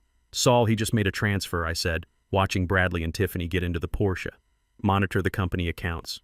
Look for anything outgoing in the last 5 minutes. Give me a second." Saul's voice crackled over the line. I hear the typing of keys in the background. "Got it," Saul said. $50,000, wired to a consulting firm called Diamond Sky LLC. "Who owns Diamond Sky?" I asked. Checking, Saul muttered. "Here we go. Sole proprietor Tiffany Miller. Registered address is the condo building you are probably looking at right now." I lowered the camera. He was looting the company. He was taking funds meant for steel and concrete and funneling them to his mistress while his wife sat at home in a house he had mortgaged to the hilt. "He is stealing from the company, Saul," I said, my voice cold. "That is embezzlement." "It is," Saul agreed. "But it is also leverage. If Jasmine sees this, she will see it, I promised. But not yet. Tonight he is going home, and I want to see what he does when he walks through that door." We followed him back to the suburbs, to the house I had bought for Jasmine on her wedding day, the house Bradley now claimed was his. He pulled into the driveway. The lights were on inside. I told Marcus to park down the street. We crept through the neighbor's yard, moving through the shadows like thieves. I knew the layout of this property better than anyone. I had planted the oak trees in the backyard myself. We stood in the darkness of the garden looking through the large French windows of the living room. The curtains were drawn, but they were sheer. We could see the silhouettes perfectly. Jasmine was sitting on the sofa. She looked small. Bradley stormed in. He didn't hug her. He didn't kiss her hello. He threw a stack of papers onto the coffee table. We could hear their voices muffled through the glass. "Sign it!" Bradley shouted, pointing at the papers. "I can't." Jasmine's voice was weak, trembling. "That is Grandma's trust fund. It is for the future. You said we would never touch it." "We don't have a choice," Bradley roared. He grabbed her by the shoulders and shook her. "The city shut down the site. The bank is stalling. I need liquidity, Jasmine. Do you want us to lose everything? Do you want to be poor like your father?" Jasmine was sobbing now. "But it's all I have left, Bradley." "You have me," he yelled. "Isn't that enough? Or do you want to go back to him? Do you want to go back to the criminal? Because if this project fails, that is where we end up. On the street with him. He was manipulating her fear. He was using me as the boogeyman to scare her into submission. Just sign the damn papers," he hissed, shoving a pen into her hand. I watched helpless as my daughter took the pen. Her hand was shaking so bad she could barely hold it. She signed away her inheritance. She signed away her safety net. She poured her grandmother's legacy into the black hole of Bradley's ambition. Bradley snatched the papers up. He checked the signature. Then he turned and walked out of the room, leaving her crying on the sofa alone. He didn't comfort her. He didn't say thank you. He got what he wanted and discarded her. I stood there in the snow, my hand gripping the cold bark of the oak tree. I wanted to smash the window. I wanted to rush in there and hold her, but I couldn't. Not yet. If I went in there now, Bradley would call the police. He would spin it. He would say I was stalking them. He would use it to tighten his grip on her. I had to let her hit rock bottom. I had to let her see the truth for herself. I turned to Marcus. My face was wet, but not from tears. It was melting snow mixed with sweat. "Did you get the pictures of the mistress?" I asked. "I got them," Marcus said, holding up the camera. "High definition." "And Saul has the bank transfer records," I said. I looked back at the window one last time. Jasmine had curled up into a ball on the sofa, hugging a pillow. "He took her money to pay for his mistakes," I whispered. "And he took the company money to pay for his pleasure." We walked back to the truck in silence. The pieces were all there. We had the embezzlement, we had the infidelity, we had the structural fraud, and tomorrow we would have the land. Bradley Pierce thought he had just solved his cash flow problem. He thought he had bought himself another week of life. He didn't know that he had just signed his own death warrant. By forcing Jasmine to sign those papers, he had crossed the final line. He hadn't just stolen from me anymore. He had stolen from the women of my family. I climbed into the truck and slammed the door. "Drive, Marcus," I said. "I need to get this suit pressed. Tomorrow is a big day. Tomorrow I wouldn't be hiding in the bushes. Tomorrow I wouldn't be wearing a disguise. Tomorrow I was walking through the front door. And I was bringing the storm with me. The rain in Chicago does not just fall, it hammers you. It comes down in sheets of gray steel, turning the streets into rivers of slush and oil. It was the kind of weather that drives honest people indoors to warm fires and hot soup. But I was not an honest person anymore. I was a hunter, and hunters do not care about the weather. I stood on the corner of Oak Street, sheltering under the awning of a closed bakery. Across the street was the Ethereal Day Spa. It was a place of white marble and lavender scents, a place where wealthy women went to forget that the world was ugly. Marcus had tracked Jasmine's car here. She came every Wednesday at 2 o'clock. It was her routine, her escape. At 2:15, the glass doors opened. Jasmine stepped out. She was huddled under a large black umbrella held by a spa attendant, but even from across the street I could see she was broken. Her shoulders were slumped. Her walk was heavy. She looked like a woman carrying a mountain on her back. She moved toward her white Range Rover parked at the curb. The attendant opened the door for her. I stepped out into the rain. I didn't run. I walked with the steady pace of a man who has nowhere else to go. The cold water soaked through my coat, instantly chilling me to the bone, but the fire in my chest kept me moving. I reached the car just as the attendant closed the door. Jasmine was in the driver's seat, fumbling with her keys. She looked up and saw me standing in the downpour outside her window. Her eyes went wide. She hit the lock button so hard I heard the click through the glass. She started the engine, the powerful motor roaring to life. She was going to leave. She was going to drive away and leave her father standing in the rain because her husband had told her I was dangerous. I stepped in front of the car. It was a reckless move. She could have hit the gas. In her panic, she might have run me over. But I knew my daughter. I knew the little girl who used to cry when she stepped on a bug. She wouldn't hurt me, not physically. She honked the horn, a long, piercing blast that echoed off the wet buildings. "Move!" she screamed, her voice muffled by the glass and the rain. "Move or I will call the police." I didn't move. I stood there, water dripping from the brim of my hat onto my face. I placed my hand on the hood of the car. I could feel the heat of the engine through the metal. "Jasmine," I shouted over the noise of the rain. "Open the window!" "Go away," she yelled back. "You are ruining everything. Why can't you just leave us alone?" I walked to the driver's side window. She flinched, leaning away from the glass as if I was going to break it. Her face was twisted in a mixture of fear and rage. Tears were streaming down her cheeks, mixing with the mascara she hadn't bothered to wash off. "Jasmine, look at me," I said, leaning close to the glass. "I am not leaving. You can call the police. You can run me over. But I am not leaving until you see this." I pulled a thick manila envelope from inside my jacket. It was wrapped in plastic to keep it dry. I held it up against the window. She stared at it. She shook her head. "No, no more lies. Bradley told me about your letters. He told me you are trying to sabotage the loan. He told me you are jealous." "I am not jealous, Jasmine," I said, my voice cracking. "I am terrified. I am terrified that I am going to watch my only child drown because she is tied to an anchor." She revved the engine again. "I am leaving, Dad. Move." I didn't move. I pressed the envelope harder against the glass. "It is about the trust fund, Jasmine. Grandma's money." That stopped her. Her hand hovered over the gear shift. She looked at me, her eyes searching for the madness she had been told was there. But she didn't find madness. She found desperate clarity. She lowered the window 2 inches, just a crack, enough for the rain to spit inside. "What about the trust fund?" she asked, her voice trembling. "I signed the papers yesterday. It is for the bridge loan, to save the company." "To save your legacy." I pushed the envelope through the crack. "Take it," I said. She hesitated. Then she snatched it from my hand as if it were contaminated. "Read the second page," I said. "The bank transfer confirmation." She ripped open the plastic. Her hands were shaking violently. She pulled out the papers. The rain was getting them wet, but the ink was waterproof. She looked at the document I had flagged. It was a wire transfer confirmation from the joint account she shared with Bradley, the account where her trust fund had been deposited less than 24 hours ago. Amount $200,000. Recipient Diamond Sky LLC. "What is this?" she asked, looking up at me confused. "What is Diamond Sky? Is it a contractor? Is it for the steel?" "Turn the page," I said softly. She turned the page. It was a corporate registration document for Diamond Sky LLC. Owner Tiffany Miller. Address 550 North Lakeshore Drive. Apt 12B. "Tiffany," she whispered.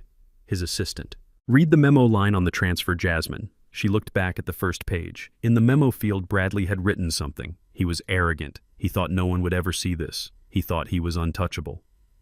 "Consulting fees. Paris trip booking." "Paris." Jasmine breathed. She looked at me. "He said he was going to Paris next month to meet investors. He said he was going alone to save money. He is taking her, Jasmine," I said. "He is taking your grandmother's money, the money you save for your future children, and he is using it to take his mistress to Paris." "No," she cried, throwing the papers onto the passenger seat. "No, this is fake. You forged this. You are good at forgery, Dad. That is why you went to prison." "Bradley told me. He said you are a master manipulator." I reached into my pocket and pulled out the second item. It wasn't a document. It was a stack of photographs, the ones Marcus and I had taken outside the condo. "I didn't want to show you these," I said, feeling my heart break. "I wanted to protect you from this part. But you need to see the truth." I slid the photos through the window. She didn't want to look. She turned her head away. But curiosity is a powerful force. Slowly, she looked down. The first photo was Bradley and Tiffany walking out of the building. The second photo was Bradley kissing her. The third photo was Tiffany laughing, wearing a long white fur coat. Jasmine gasped, a sound of pure physical pain. She reached out and touched the photo of the coat. That coat, she whispered. What about it? I asked. I saw the charge, she said, tears spilling from her eyes. On the credit card last week, $5,000. I asked him about it. He said it was a gift for a client's wife. He said we had to spend money to make money. She looked at the woman in the picture, the woman wearing the coat bought with family money, the woman kissing her husband. She looked up at me. The anger was gone. The fear was gone. In their place was a gaping hole of devastation. Daddy, she whimpered. The word sounded like it came from a 5-year-old. I reached through the window and took her hand. Her fingers were ice cold. He lied to us both, baby, I said.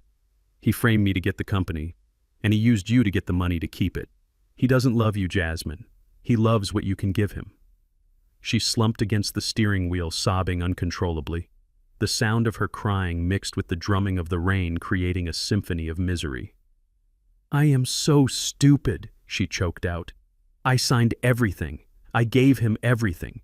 He told me I was the only one who believed in him. He told me I was his rock. You are not stupid, I said, squeezing her hand. You are loyal. You have a big heart just like your mother. He used that against you. That is what predators do. They find the kindest person in the room and they bleed them dry. She looked at the photos again. The reality was sinking in. The betrayal wasn't just financial. It was personal. It was intimate. He is evil, she whispered. I nodded. Yes, he is. But he is also careless. And he is about to lose. I pulled my hand back. The rain was soaking through my coat, but I didn't care. Jasmine, listen to me. Tomorrow is the opening of the tower. Do you know about the ground lease? She shook her head, wiping her eyes. No. What ground lease? Of course you don't. He kept that from you too.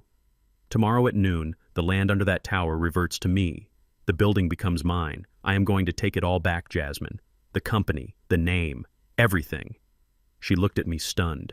You own the land. I always did. Then why didn't you say anything before? Because I needed to see whose side you were on, I said honestly, and I needed you to see who he really is. She looked at the dashboard. She looked at the papers scattered on the seat, the evidence of her husband's theft, the evidence of his infidelity. What do I do?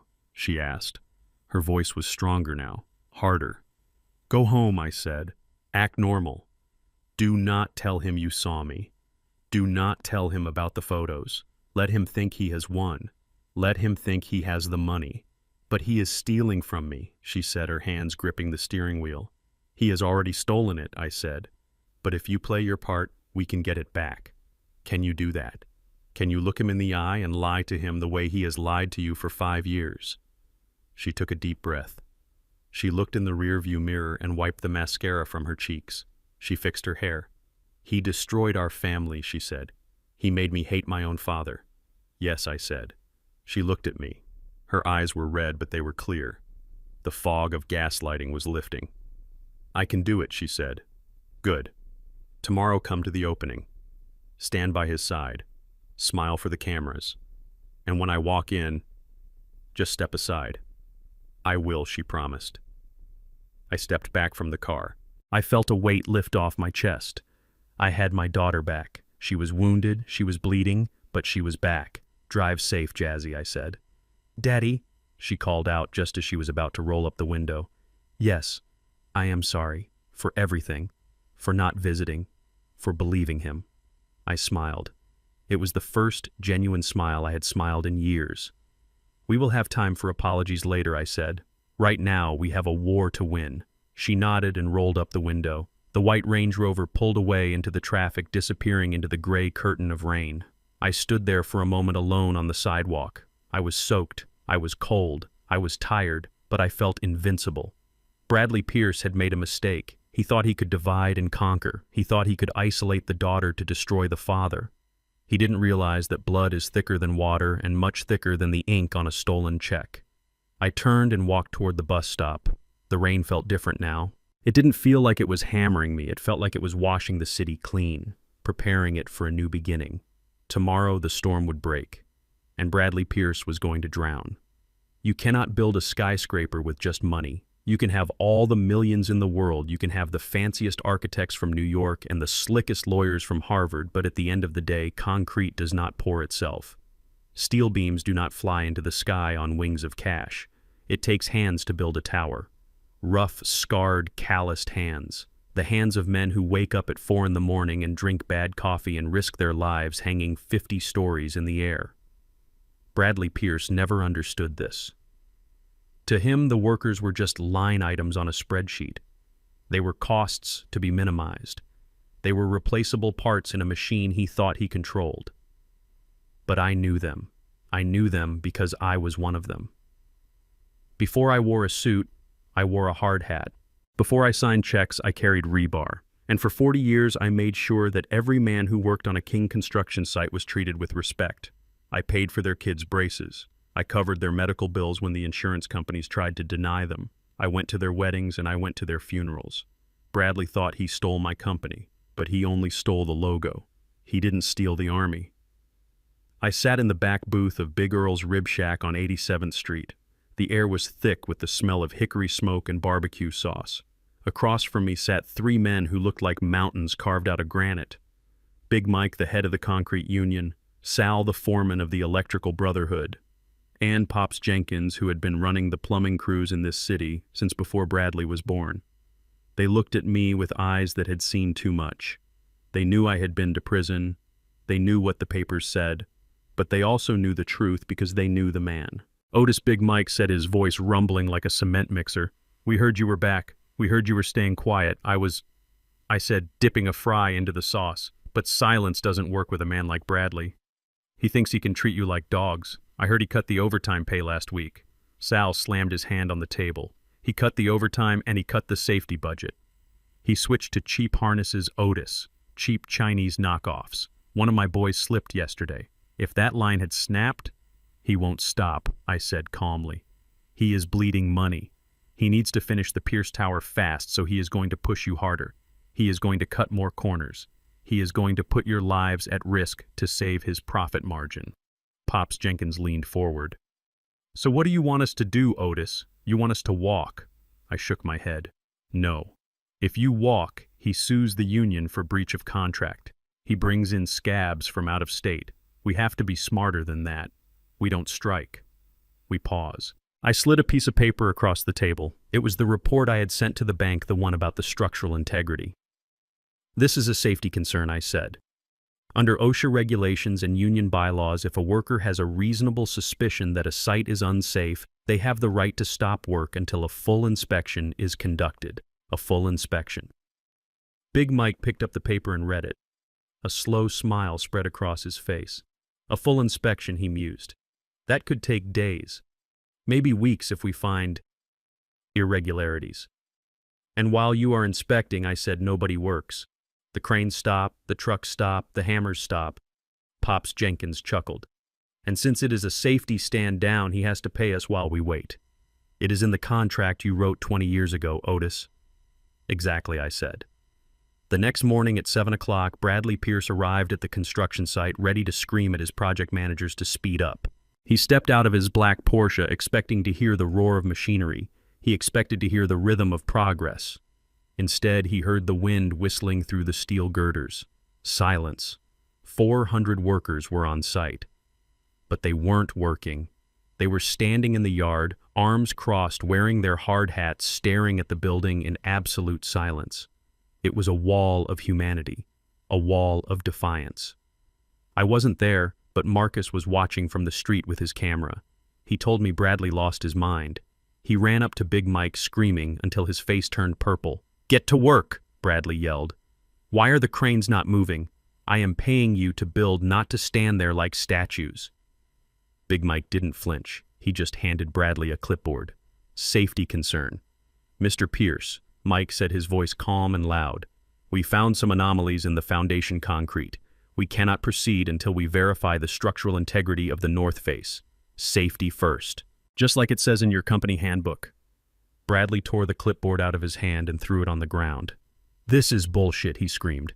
"This is a delay tactic. Who put you up to this? Get back to work or you are all fired."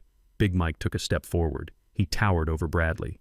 You can't fire us for following safety protocols, Mike said. And if you try, the union will shut down every single project you have in the tri-state area. We are waiting for the inspectors, Mr. Pierce. Until then, tools down. Bradley looked around. He looked at the hundreds of faces staring back at him. Black faces, white faces, Hispanic faces. Men he had disrespected for 5 years, men he had stolen from. He realized then that he was powerless. He could scream all he wanted, but he couldn't make them lift a hammer. He stormed back to his car, his phone glued to his ear. That day, the Pierce Tower bled. Saul calculated the damages. Between the union wages for the idle workers, the rental fees for the stationary cranes, and the penalty clauses in the delivery contracts, Bradley lost $250,000 by lunchtime. By the end of the week, he would be down over $1 million, and he didn't have $1 million. We had cut off his bank loan, we had cut off his cash flow, and now we had cut off his labor. We were squeezing the air out of his lungs. I spent the day at Marcus's shop organizing the next phase. I felt good. I felt like the general back on the battlefield. But I knew Bradley. I knew that when a rat is cornered, it doesn't surrender. It bites. Night fell over the south side. The shop was quiet. Marcus had gone home to his wife. I was alone in the back office, sleeping on a cot I had set up. I was going over the blueprints of the tower, planning the final blow for the grand opening. I heard the sound of tires on gravel outside. It wasn't a customer. The shop was closed. I sat up and reached for my cane. I didn't have a gun. I never liked guns. But I had a heavy steel wrench on the nightstand. The front door of the shop crashed open. The lock shattered. 3 men walked in. They weren't police. They weren't construction workers. They were muscle. They wore cheap leather jackets and had the dead eyes of men who hurt people for a living. They were the kind of low-level enforcers you hire when you can't afford the professionals anymore. I stood up slowly, leaning on my cane. I didn't back away. One of them, the biggest one with a scar running through his eyebrow, stepped forward. He held a baseball bat in his hand, tapping it rhythmically against his leg. "Otis King," he said. "I am Otis," I said, my voice steady. "You are trespassing." "Mr. Pierce sends his regards," the man said. "He says you are causing a lot of trouble. He says the noise from the construction site is giving him a headache, and he thinks maybe if you have a headache too, you will stop." "He thinks breaking my legs will start the cranes again," I asked. The man laughed. "No, but it will make him feel better. And maybe you will decide that Florida sounds nice after all." He swung the bat. It smashed into a shelf of spark plugs, sending glass and metal flying. "This is your last warning, old man," the thug hissed, stepping closer. "Call off the strike. Tell your monkey friends to get back to work. Or next time we don't hit the shelf, we hit you." I looked at the bat. Then I looked at the man. "You are making a mistake, son," I said. The man sneered. "The only mistake was you thinking you could fight a rich man. You are nobody. You are just a washed-up ex-con living in a garage." He raised the bat again, preparing for a real swing. I tightened my grip on the wrench hidden behind my back. I was 72, but I still knew how to swing a hammer. If he came at me, I would take out his knee. But then headlights flooded the garage. Bright, blinding high beams cut through the darkness. A truck engine roared. The thugs spun around, shielding their eyes. Marcus hadn't gone home. Or maybe he had come back. The tow truck slammed into the parked SUV of the thugs, pushing it sideways with a screech of metal on metal. The thugs shouted in panic. Marcus jumped out of the cab. And he wasn't alone. From the shadows of the lot, 5 other men stepped out. It was Big Mike. It was Sal. It was the crew. They were holding tire irons and crowbars. They were still wearing their work boots. The thug with the bat looked at me, then at the army of angry construction workers blocking the exit. His confidence evaporated instantly. "You boys look lost," Marcus rumbled, slapping a heavy wrench into his palm. The thug lowered the bat. "We are leaving," he muttered, "just delivering a message." "Deliver this back," I said, stepping forward into the light. "Tell Bradley Pierce that violence is the tool of the incompetent. Tell him that if he sends anyone to my house again, I won't send them back walking." The thugs scrambled into their dented SUV and peeled out of the lot, terrified. Big Mike walked over to me. "Are you okay, Otis?" "I am fine, Mike," I said, lowering my wrench. "Just a little evening entertainment." "He is scared, Otis," Mike said. "He is resorting to street thugs. That means he is out of options. It means he is crumbling," I agreed. I looked at the shattered glass on the floor. Bradley had tried to use fear, but he forgot that I had lived in fear for 5 years in a cell. I was immune to it, but he had made a tactical error. By sending these men, he confirmed that he knew I was behind the strike. He confirmed that I was under his skin. And he confirmed that he was no longer a CEO. He was just a gangster in a suit. I looked at my watch. It was almost midnight. Go home, boys, I told the crew. Get some rest. Tomorrow the strike continues. And tomorrow we tighten the noose. Bradley wanted a war. He wanted to break me. But as I looked at the loyal men standing around me ready to fight for an old man with nothing but a name, I realized something. I wasn't broken. I was just getting started. And the Pierce Tower was about to become his tombstone. The adrenaline of a fight is a strange thing. It acts like armor protecting you from the pain and the fear while the violence is happening. But the moment the dust settles, the armor falls off and you are just an old man sitting on a tool chest bleeding onto your shirt. I sat in the middle of Marcus's garage holding a bag of frozen peas to my forehead. The cut wasn't deep, but head wounds bleed a lot. The blood had dripped down into my eyebrow and dried there crusted and dark. My ribs ached where I had taken a shove against the shelving unit. Marcus was sweeping up the shattered glass. He moved with a quiet fury. Every sweep of the broom was an accusation. "We have to call the police," Otis Marcus said without looking up. "This isn't business anymore. This is assault. Breaking and entering, attempted murder if that bat had connected." I shook my head, wincing as the movement pulled at my bruised neck. "No police, Marcus," I said. He stopped sweeping and looked at me. "Are you crazy? They trashed my shop. They came to hurt you. If the boys hadn't shown up, I would have handled it," I said, though I wasn't entirely sure that was true. "But we do not call the police. You know how this works. Bradley has the best lawyers money can buy. If we call the cops, he spins it. He says we provoked them. He says it was a dispute over an unpaid bill. He ties us up in court for months while his building goes up. So we just let him get away with it?" Marcus asked, gripping the broom handle until his knuckles turned white. "No," I said. "We don't let him get away with anything, but we don't fight him with the law. The law is a slow instrument, Marcus. It is blunt and it is heavy. We need a scalpel. And we need it to cut deep." I reached into my pocket and pulled out the burner phone. It was cracked from the scuffle, but the screen still glowed with a pale blue light. "Bradley thinks he can use force," I said, dialing a number I had memorized 30 years ago. "He thinks he can send thugs to scare me. He forgot that before I was a CEO, I was a foreman. And before I was a foreman, I was a union rep." I held the phone to my ear. It rang 4 times. "Yeah," a deep voice answered. It sounded like gravel crunching under tires. "Mike, it is Otis." "Otis, I heard about the shop. Are you good?" "I am breathing, Mike. But the shop is a mess, and my patience is gone. Say the word Otis. We can go to his house. We can make sure he never sleeps again. No Mike, no violence. That is his game. We are going to play my game." I paused, looking at the shattered remains of a headlight on the floor. "I want you to make a call, Mike. I want you to call the suppliers. All of them. The concrete plants. The steel yards. The lumber distributors. Even the guys who sell the portable toilets." "You want a blockade?" Mike asked, his voice lowering. "I want a blackout," I said. "I want King Construction to be radioactive. I want every dispatch manager in Chicago to lose the ticket when they see his address. I want every truck to have a sudden engine failure if it is headed to the Pierce Tower." Mike chuckled, a low, rumbling sound. "You want to starve him. I want to suffocate him," I corrected. "As of tomorrow morning, Bradley Pierce does not get a single drop of cement. Not a single screw, not a single pane of glass. Consider it done, Otis. The Brotherhood remembers who paid for the Christmas turkeys in '98. They remember who set up the scholarship fund." I hung up the phone. Marcus was looking at me with wide eyes. "You are shutting down the supply chain," he whispered. I stood up, tossing the bag of melting peas into the trash. "He wants to build a tower," I said. "Let's see him build it with air." The next morning, the sun rose over a city that looked the same as always. Commuters rushed to trains, coffee shops steamed, but in the industrial districts in the yards where the trucks slept, something had changed. Bradley Pierce arrived at his office at 8 a.m. He looked tired. He probably hadn't slept well, wondering if his thugs had done the job. He walked into his executive suite expecting a report that the old man was in the hospital and the strike was over.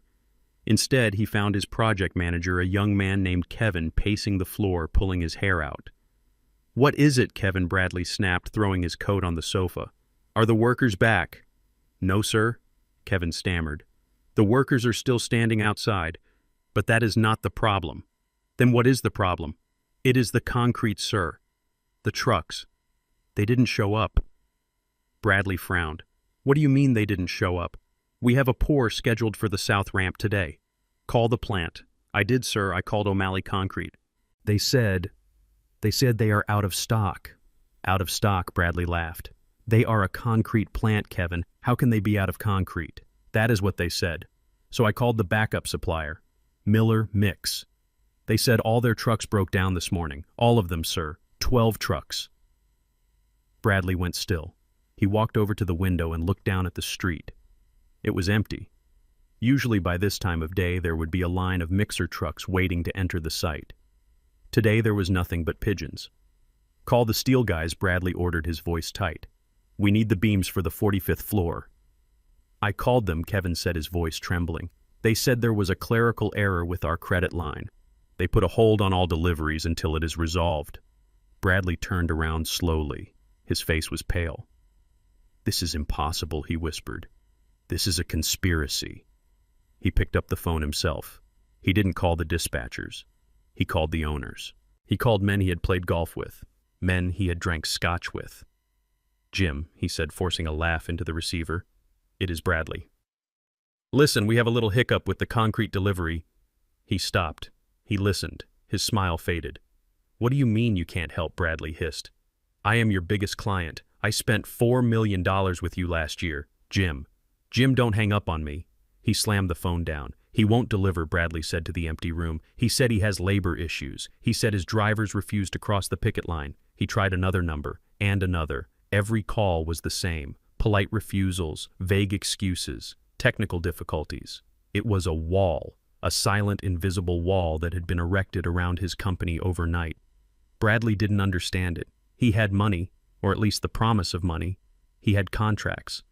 In his world, contracts were God. If you had a contract, people had to serve you. He didn't understand that in Chicago, a contract is just paper, but a handshake is bond, and a favor is currency. Otis King had spent 40 years shaking hands. He had spent 40 years doing favors. He had helped the owner of the steel yard when his warehouse burned down. He had bailed the son of the concrete dispatcher out of jail. Bradley had spent 5 years treating these same people like servants. He had squeezed their margins. He had delayed their payments. He had insulted their intelligence. Now the bill was due. Back at the garage, I was sitting in the office listening to the police scanner and drinking coffee. Marcus walked in, grinning from ear to ear. I just got a text from my cousin at the lumber yard, Marcus said. He says Bradley offered double the market rate for a load of plywood, cash on delivery. And I asked. And the boss told him to take a hike, said his wood isn't for sale to rats. I nodded, taking a sip of coffee. He is panicking, I said. He is realizing that money can't buy what he needs. Why doesn't he get it from out of state? Marcus asked. He can try, I said. But concrete has a shelf life, Marcus. You can't truck it in from Indiana. It sets in the barrel. He needs local, and local belongs to us. The blockade held for 3 days. For 3 days, the Pierce Tower stood silent. The cranes didn't move. The dust settled.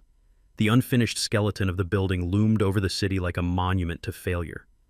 Bradley tried everything. He threatened lawsuits. He tried to bribe drivers directly. He even went on the news claiming he was the victim of a union mafia. But nobody listened. The city of Chicago simply turned its back on him.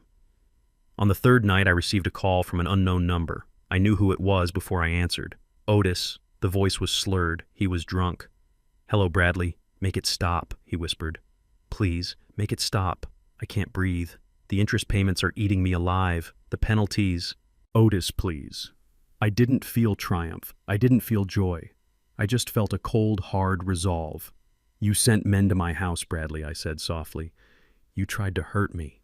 I was desperate, he sobbed. I didn't mean it. I just wanted you to back off. Why are you doing this? Why do these people listen to you? You are nothing. You are a convict. I am a builder, Bradley, I said. And builders respect builders. You are just a banker in a hard hat. You never respected the trade. You never respected the men. You thought you were a king because you sat in a chair. I will give you money, he pleaded. I will give you a settlement. How much do you want? 5 million. 10. I will wire it tomorrow. Just make the trucks come back. I closed my eyes. He still didn't get it. I don't want your money, Bradley, I said. I told you that at the gate. Keep your money. Then what do you want? He screamed. I want you to look out the window, Bradley. Look at that tower. Look at the ground it sits on. What about it? He yelled. Tomorrow is the grand opening, I said. Get some sleep. You are going to need it. I hung up. He was broken. I could hear it in his voice. The arrogance was gone, replaced by the terror of a man falling from a great height. He had tried to use violence, and he had failed. He had tried to use money, and he had failed. Now he was left with nothing but his lies. And tomorrow at noon, even those would be taken away from him. I looked at the calendar on the wall. January 15th. The lease expires in 12 hours. I stood up and walked to the closet where my old suit was hanging. I had retrieved it from storage. It was 10 years old. The lapels were a little wide for modern fashion, but it was clean. It was honest. I brushed the shoulder of the jacket. Tomorrow I wouldn't be the janitor. Tomorrow I wouldn't be the victim. Tomorrow I would be the landlord. And eviction is a nasty business. Desperation has a specific smell. In the construction business, it smells like burnt coffee and stale sweat in a boardroom where the air conditioning has been turned off to save money. It smells like panic. And for the first time in 5 years, that smell was not coming from me. It was wafting from the penthouse office of King Construction. Bradley Pierce was drowning. The Union blockade had choked off his supply lines. The bank freeze had cut off his oxygen. He was sitting in a $50 million hole and the walls were starting to cave in. When a man is drowning, he stops thinking about the future. He stops thinking about legacy or strategy. He only thinks about air. He will drop a bar of gold just to grab a piece of driftwood if he thinks it will keep him afloat for one more minute. I sat in Saul's office watching the digital listings on his laptop screen. It was a cold Tuesday morning and the heater in the corner was rattling, but I felt a warmth spreading through my chest. We had been waiting for this moment. We knew that eventually Bradley would have to liquidate. He had bills to pay. He had hush money to send to his mistress. He had interest payments on the loans he took to build his glass tower. He needs cash, Saul said, tapping the screen with a yellow pencil. Fast cash. He can't sell the tower yet because it is not finished. He can't sell the equipment because it is leased. So what does he have left? He has the portfolio, I said quietly. The old portfolio. The portfolio was the heart of the company. It wasn't the flashy skyscrapers or the modern condos. It was the work I had done in the 80s and 90s. The row houses on 35th Street, the community center in Bronzeville, the apartment blocks on Martin Luther King Drive. These were solid brick buildings that housed working-class families. They were not glamorous. They didn't win architectural awards, but they were profitable. They generated steady rent month after month, year after year. They were the engine that had kept the company safe through 3 recessions. Bradley hated them. He called them the slums. He wanted to sell them the day he took over, but the board of directors had stopped him. Now he had fired the board and replaced them with yes men. There was no one left to stop him. There it is, Saul whispered, pointing at a new notification. I leaned in. A real estate listing had just gone live on the private commercial market. For sale multifamily residential portfolio. South Side. Immediate liquidation. Cash buyers only. I looked at the addresses. My heart skipped a beat. 3500 South Rhodes. 4200 South Michigan. These were my babies. I remembered laying the bricks for the Rhodes building with my own hands during the summer of 1982. I remembered the heat. I remembered the pride. He is selling the history of the company for scrap, I said, my voice thick with emotion. He is asking for $6 million, Saul said, reading the price. That is low. The market value is at least 10. He is desperate, I said. He needs the money by Friday to pay the union penalties or they walk off the job permanently. He doesn't care about the value. He just wants the check. Saul cracked his knuckles. Then let's write him a check. We had set up a shell company the week before. It was called Red Brick Ventures, registered in Delaware with a blind trust as the owner. To Bradley, it would look like just another faceless investment firm looking to gentrify the neighborhood. He would never dream that the money was coming from the man he tried to destroy. Make the offer, I told Saul. Offer him $4 million. 4? Saul raised an eyebrow. That is an insult. That is 40 cents on the dollar. He will take it, I said. He is not selling real estate, Saul. He is buying time, and time is expensive. Saul typed out the offer. We sat there in silence, watching the cursor blink. The tension in the room was palpable. If Bradley had any sense left, he would reject it. He would realize that these buildings were the only real assets he had left. Selling them was like a starving man eating his own arm. 3 minutes later, the phone rang. It was Bradley's broker. They accepted Saul mouthed to me, covering the receiver. But they want a same-day close. They want the wire transfer in 2 hours. Tell them we can do it, I whispered. But for a quick close, we deduct another $200,000 for administrative fees. Saul suppressed a laugh and relayed the message. He listened for a moment, then hung up. Done, he said. $3.8 million for 6 apartment buildings. You just stole them back, Otis. I didn't smile. I felt a heavy solemnity. I authorized the transfer from the hidden accounts I had accessed through the metal box. The money moved through the digital ether. It traveled from my secret reserves through a maze of banks and landed in the account of King Construction. Bradley would get the notification on his phone. He would see $3.8 million and he would probably cheer. He would think he had won. He would think he had outsmarted the market, dumping off some old crumbling buildings to get the cash he needed to save his precious tower. He didn't realize he had just severed the last artery of the company. Those buildings were the collateral for his operating lines of credit. Once the banks realized they were gone, his credit rating would drop from BBB to junk status overnight. He was plugging a leak in the boat by drilling a hole in the hull. I put on my coat and grabbed my cane. Where are you going? Saul asked, closing the laptop. I am going to inspect my property, I said. I took the bus down to 35th Street. I walked slowly down the block. The buildings stood there sturdy and red against the gray winter sky. They looked exactly as I left them. I walked up to the entrance of the Rhodes building. The brass plate with the King Construction logo was still there by the door, though it was tarnished and dirty. A young woman walked out, pushing a stroller. She looked at me, an old man standing on the sidewalk staring at the brickwork. "Can I help you, sir?" she asked kindly. "Are you looking for someone?" "No, ma'am," I said, tipping my hat. "I am just admiring the masonry. They don't build them like this anymore." "That is the truth," she laughed. "This building is a tank.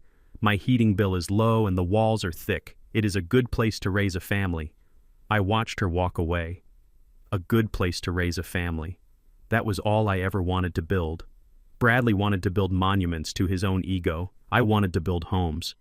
I touched the rough surface of the brick. It was cold and hard, but it felt like flesh and blood to me. I had reclaimed them. They were safe now. Bradley could never touch them again. He could never leverage them. He could never neglect them. They belonged to Otis King again. My phone buzzed. It was a text from Marcus. He got the money. He is paying the penalties. The trucks are scheduled to roll tomorrow. I looked up at the sky. Let them roll. Let him spend that money. It was the last money he would ever see. He was throwing it into a black hole. He was paying to finish a building that was already legally mine. I walked to the next building on the block. And the next. I spent the whole afternoon walking the perimeter of my reclaimed kingdom. I felt stronger with every step. I wasn't just an ex-convict anymore. I was a property owner. I was a landlord. I had a foothold in the earth. As the sun began to set, casting long shadows over the south side, I thought about Bradley sitting in his glass office. He was probably drinking champagne right now. He was probably telling Tiffany that he had pulled a rabbit out of the hat. He was probably laughing at the idiots who bought his old trash buildings. He didn't know that the trash was the treasure. And he didn't know that the check he just cashed was signed by the ghost he feared most. I went back to Marcus's shop that night. The boys were there playing cards. The mood was tense but hopeful. "Did you get them?" Marcus asked, looking up from his hand. I nodded. "Every single brick, Marcus. We own the South Side again." Big Mike slammed his fist on the table. "That is what I am talking about. That is power." "It is ammunition," I said, sitting down. "Bradley has cash now. He thinks the strike is over. He thinks he can finish the tower in time for the opening."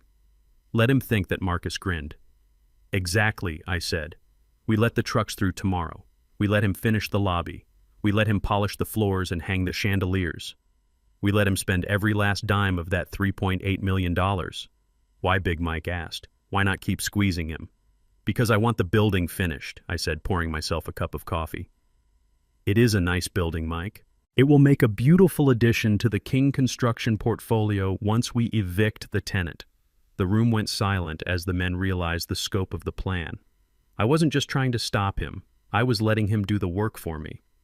I was letting him sweat and bleed and pay to finish a masterpiece that he would never own. It was cruel. I knew that. It was the kind of cruelty that the old Otis King might have frowned upon. But the old Otis King hadn't spent 5 years in a cage. The old Otis King hadn't been betrayed by his own son. The new Otis King knew that sometimes justice isn't about being fair. It is about being final. I took a sip of the bitter coffee. Tomorrow we let him run, I said. We let him run right off the edge of the cliff. The pieces were all in place. The trap was sprung. The land was mine. The old assets were mine. The daughter was waking up. And the money he thought saved him was actually the rope he would hang himself with. I slept soundly that night. For the first time in 5 years, I didn't dream of prison walls. I dreamed of red bricks and the sound of a gavel coming down hard. The garage was quiet except for the hum of the refrigerator and the distant wail of a police siren on the Dan Ryan Expressway. It was 2 a.m. I was sitting on the cot in the back office, but sleep was a stranger to me. I was wide awake, staring at the ceiling, counting the cracks in the plaster. I knew that Bradley had received the wire transfer. $3.8 million had hit his account at 4 o'clock that afternoon. I knew he had immediately paid the union penalties because Big Mike had texted me a thumbs-up emoji. The trucks would roll in the morning. The concrete would pour. The Pierce Tower would get its finishing touches. Bradley was probably celebrating right now. He probably thought he was the smartest man in Chicago. He had turned a pile of old bricks into a lifeline. But I also knew something else about men like Bradley. When they win, they get arrogant. And when they get arrogant, they get cruel. He had been under immense pressure for weeks. Now that the valve was released, the steam had to go somewhere. I heard the sound of a car engine outside. It wasn't the rhythmic idle of a customer. It was the frantic revving of someone in a panic. Tires screeched on the asphalt. A car door slammed. I sat up, grabbing my cane. The heavy metal door of the shop flew open. The wind blew in, carrying dead leaves and the scent of snow. Standing in the doorway, framed by the harsh yellow light of the street lamp, was Jasmine. She wasn't wearing a coat. She was wearing a silk nightgown and a pair of fuzzy slippers that were soaked with mud. Her arms were wrapped around herself, shivering violently. "Jazzy," I whispered, dropping the cane and rushing toward her. She didn't move. She just stood there shaking. As I got closer, I saw it. The left side of her face was red, angry and swollen, a perfect handprint stamped onto her skin like a brand of ownership. The rage that hit me was blinding. It was not the cold, calculating rage I'd felt for 5 years. This was hot. It was volcanic. It was the kind of rage that makes a father want to burn the world down with his bare hands. I reached her just as her legs gave out. I caught her before she hit the greasy floor. She was light, too light. "Daddy," she sobbed, burying her face in my shoulder. "He hit me. He hit me." I held her tight, smoothing her hair while she shook against me. I didn't say anything. There were no words for this. I just held her, letting her cry, letting her release 5 years of poison. "Come inside, baby," I said softly. "Come inside." I led her to the back office and sat her down on the cot. I found an old wool blanket Marcus kept for emergencies and wrapped it around her shoulders. I turned on the electric heater and pulled it close to her frozen feet. I went to the small fridge and got a bag of ice. I wrapped it in a clean towel. "Here," I said, gently pressing it against her cheek. She winced, but she didn't pull away. She looked at me with one eye swollen shut. The other eye was filled with a mixture of shame and terror. "I asked him about the money," she whispered, her voice cracking. "I asked him about the $3 million that came into the account today. I saw the notification on his phone." "You asked him where it came from?" I asked, sitting on the overturned bucket in front of her. "Yes." I asked him why he sold the buildings on Rhodes Avenue. I recognized the addresses. I told him those were your buildings. I told him you built them with your own hands. I closed my eyes. I could see the scene perfectly. Bradley drunk on victory and maybe scotch, being questioned by the wife he thought he owned. "He laughed at me," Jasmine said. "He said they were just piles of junk. He said he sold them to some stupid investment fund called Red Brick Ventures. He said he fleeced them." "He didn't fleece anyone, Jasmine," I said quietly. "I own Red Brick Ventures. I bought them." She looked at me stunned. You gave him the money." I nodded. "I gave him the rope to hang himself, but I never wanted him to use it on you." She took a shuddering breath. "I told him that. I told him he shouldn't have sold them. I told him that Grandma's trust fund was gone and now the family legacy was gone too. I asked him what happens next. I asked him what happens if the tower fails. And that is when he hit you." She nodded, tears spilling down her cheeks again. He said I talked too much. He said I was sounding like you. He said he is the king now. And then he just swung. He didn't even look sorry. He looked satisfied. I reached out and took her hand. My rough, calloused hand engulfed her small, delicate fingers. "He is not a king," I said, my voice low and hard. "He is a coward. A king protects his kingdom. A king protects his family. Bradley is just a thief in a crown."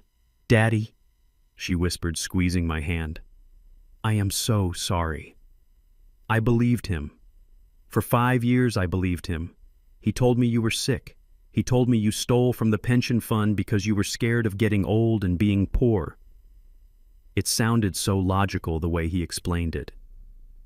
"It was a good lie, Jasmine," I said. "The best lies always have a grain of fear in them. I was scared of getting old. But I never stole." "I know," she said. "I know that now." She looked around the cluttered, dirty office. She looked at the cot where I slept. She looked at the hot plate where I made my coffee. "You have been living here," she asked, "since the day I got out, and you bought the buildings back." "With what money?" "Money I hid," I said. "Money Bradley couldn't touch." She looked back at me, and for the first time in 5 years I saw my daughter. Not Bradley's wife, not the victim, but the brilliant, sharp woman who used to help me balance the books when she was 12 years old. "He keeps everything on his laptop," she said suddenly. I froze. "What?" "His laptop," she repeated, wiping her eyes with the back of her hand. "The silver MacBook. He never lets it out of his sight. He takes it to the bathroom. He sleeps with it on the nightstand. But tonight after he hit me, he went downstairs to drink. He left it in the bedroom." "Is it password protected?" I asked. "Yes, but I know it. You know it. I saw him type it in once," she said. "Reflected in the window. He thinks I am stupid, Daddy. He thinks I am just a trophy who cares about spa days and shopping. He doesn't think I pay attention." "What is the password?" I asked, leaning forward. Jasmine looked me straight in the eye. The swelling on her face looked angry, but her voice was steady, cold steel. "Otis King is dead 123. I stared at her. Then I let out a short, bitter laugh. "Of course it is," I said. "He hates me that much." "He is afraid of you," she corrected. "He hates you because he is afraid of you. He knows he can never be half the man you are." She reached into the pocket of her silk robe and pulled out a key fob. "I took the spare key to the house," she said. "He is drunk, Daddy. He passed out on the sofa downstairs. The laptop is upstairs." I looked at the key. It was the key to the house I had built, the house I was thrown out of.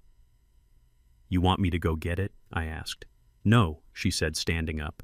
The blanket fell from her shoulders. She looked like a warrior queen rising from the ashes of a battlefield.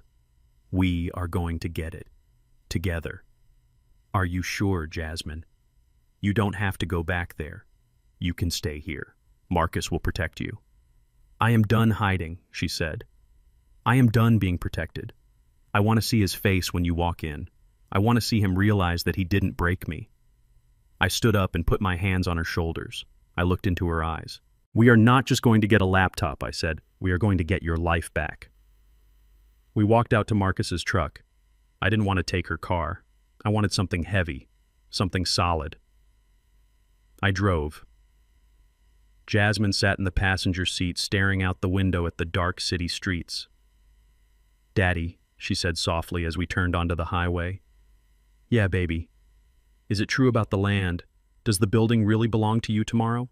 I smiled in the darkness. "At 12 o'clock noon," I said. "When the lease expires, it all comes home." She nodded slowly. "Good," she said. "I hope it hurts him. I hope it hurts him more than this." She touched her bruised cheek. I gripped the steering wheel tight. "It will hurt him, I promised. It will hurt him because we are going to take the only thing he actually loves. We aren't taking his money. We aren't taking his building. We are taking his image." We drove in silence the rest of the way. The suburbs were quiet. The houses were dark. We pulled up down the street from the mansion. The lights were off except for the blue glow of the television in the living room. Jasmine handed me the key. "Let's go steal some secrets," she whispered. I took the key. It felt heavy in my hand. It wasn't just metal. It was a weapon. We walked up the driveway together, the old man with a cane and the young woman in a muddy nightgown. We looked like a pair of ghosts. But ghosts are dangerous things, especially when they have nothing left to lose. I put the key in the lock. It turned silently. We stepped into the foyer. The house smelled of expensive cologne and stale scotch. I looked at the living room. I could see Bradley slumped on the leather sofa, his mouth open, snoring loudly. A bottle of Macallan 18 was empty on the table. He looked pathetic. Jasmine didn't look at him. She headed straight for the stairs. I followed her, moving as quietly as my bad knee would allow. We went into the master bedroom. It was huge, opulent, and cold. There on the nightstand, next to the bed where my daughter had slept alone for 5 years, sat the silver laptop. Jasmine picked it up. She didn't hesitate. She opened it. The screen flared to life, illuminating her face. Password prompted. She typed it in. Fast. Angry. Otis King is dead 123. Click. The screen unlocked. She turned it to me. "We are in," she whispered. I looked at the files on the desktop. Offshore accounts. Bribes. City Hall. Pierce Tower. True cost. It was all there. The digital smoking gun. We didn't just have the building now, we had his freedom. "Let's go," I said, closing the lid. We walked back downstairs. Bradley snorted in his sleep, shifting slightly, but not waking up. Jasmine stopped at the door. She looked back at him. "Goodbye, Bradley," she said softly. We walked out into the night. The air was crisp and clean. I put the laptop in the truck. "You did good, Jazzy," I said. She looked up at me. The bruise on her face was darkening, but her eyes were shining. "I am an Otis," she said. "We don't break, we build." "Yes, we do," I said, starting the engine. "Yes, we do. And tomorrow we are going to build a prison cell for Bradley Pierce." The night before the grand opening of the Pierce Tower, the sky over Chicago was clear and cold. I stood on the roof of my apartment building in the South Side, looking north toward the downtown skyline. I could see it from here, the Pierce Tower. It sliced through the darkness like a dagger made of light and glass. It was beautiful. I had to give Bradley that much. He had good taste in architects, even if he had no taste in morality.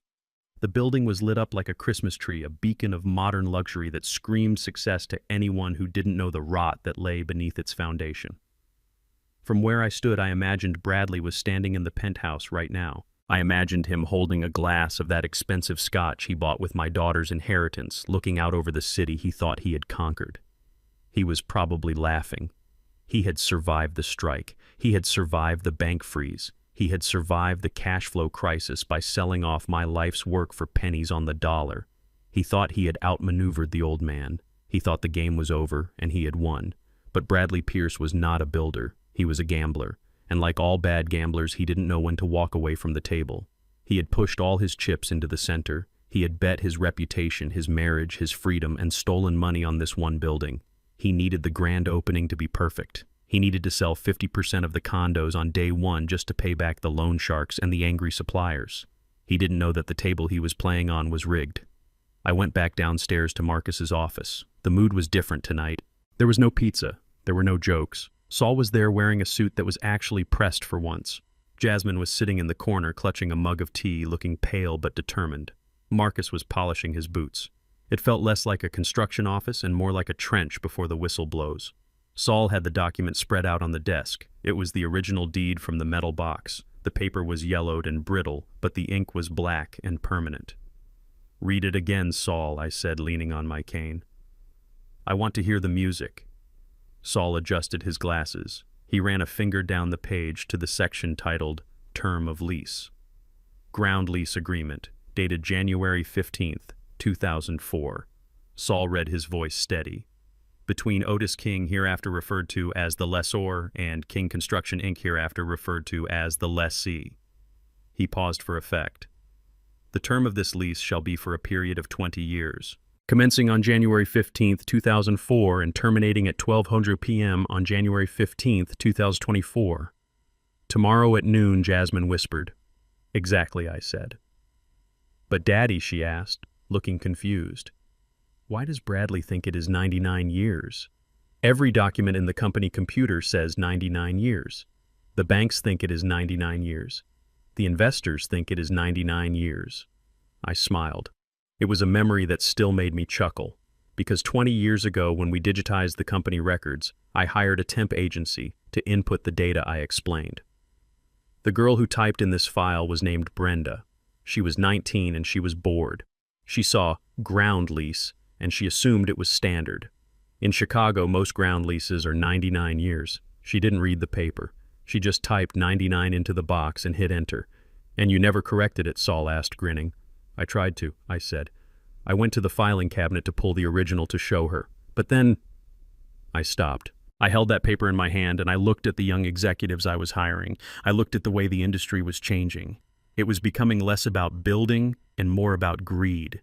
And I thought to myself, what if I need an insurance policy? What if one day someone tries to take this company away from me? I looked at Jasmine, so I let the mistake stand in the computer. I took the original document home and locked it in my safe. I told no one, not even your mother. It was my fail-safe. I knew that as long as I was CEO, I would just renew the lease when the time came. It was just a formality. "But you aren't CEO anymore," Jasmine said softly. "No, I am not." And the current CEO was too arrogant to check the basement archives. He trusted the computer screen because he doesn't respect paper. Saul tapped the document again. "And here is the kill shot. Clause 14C, the reversion clause. Read it," I commanded.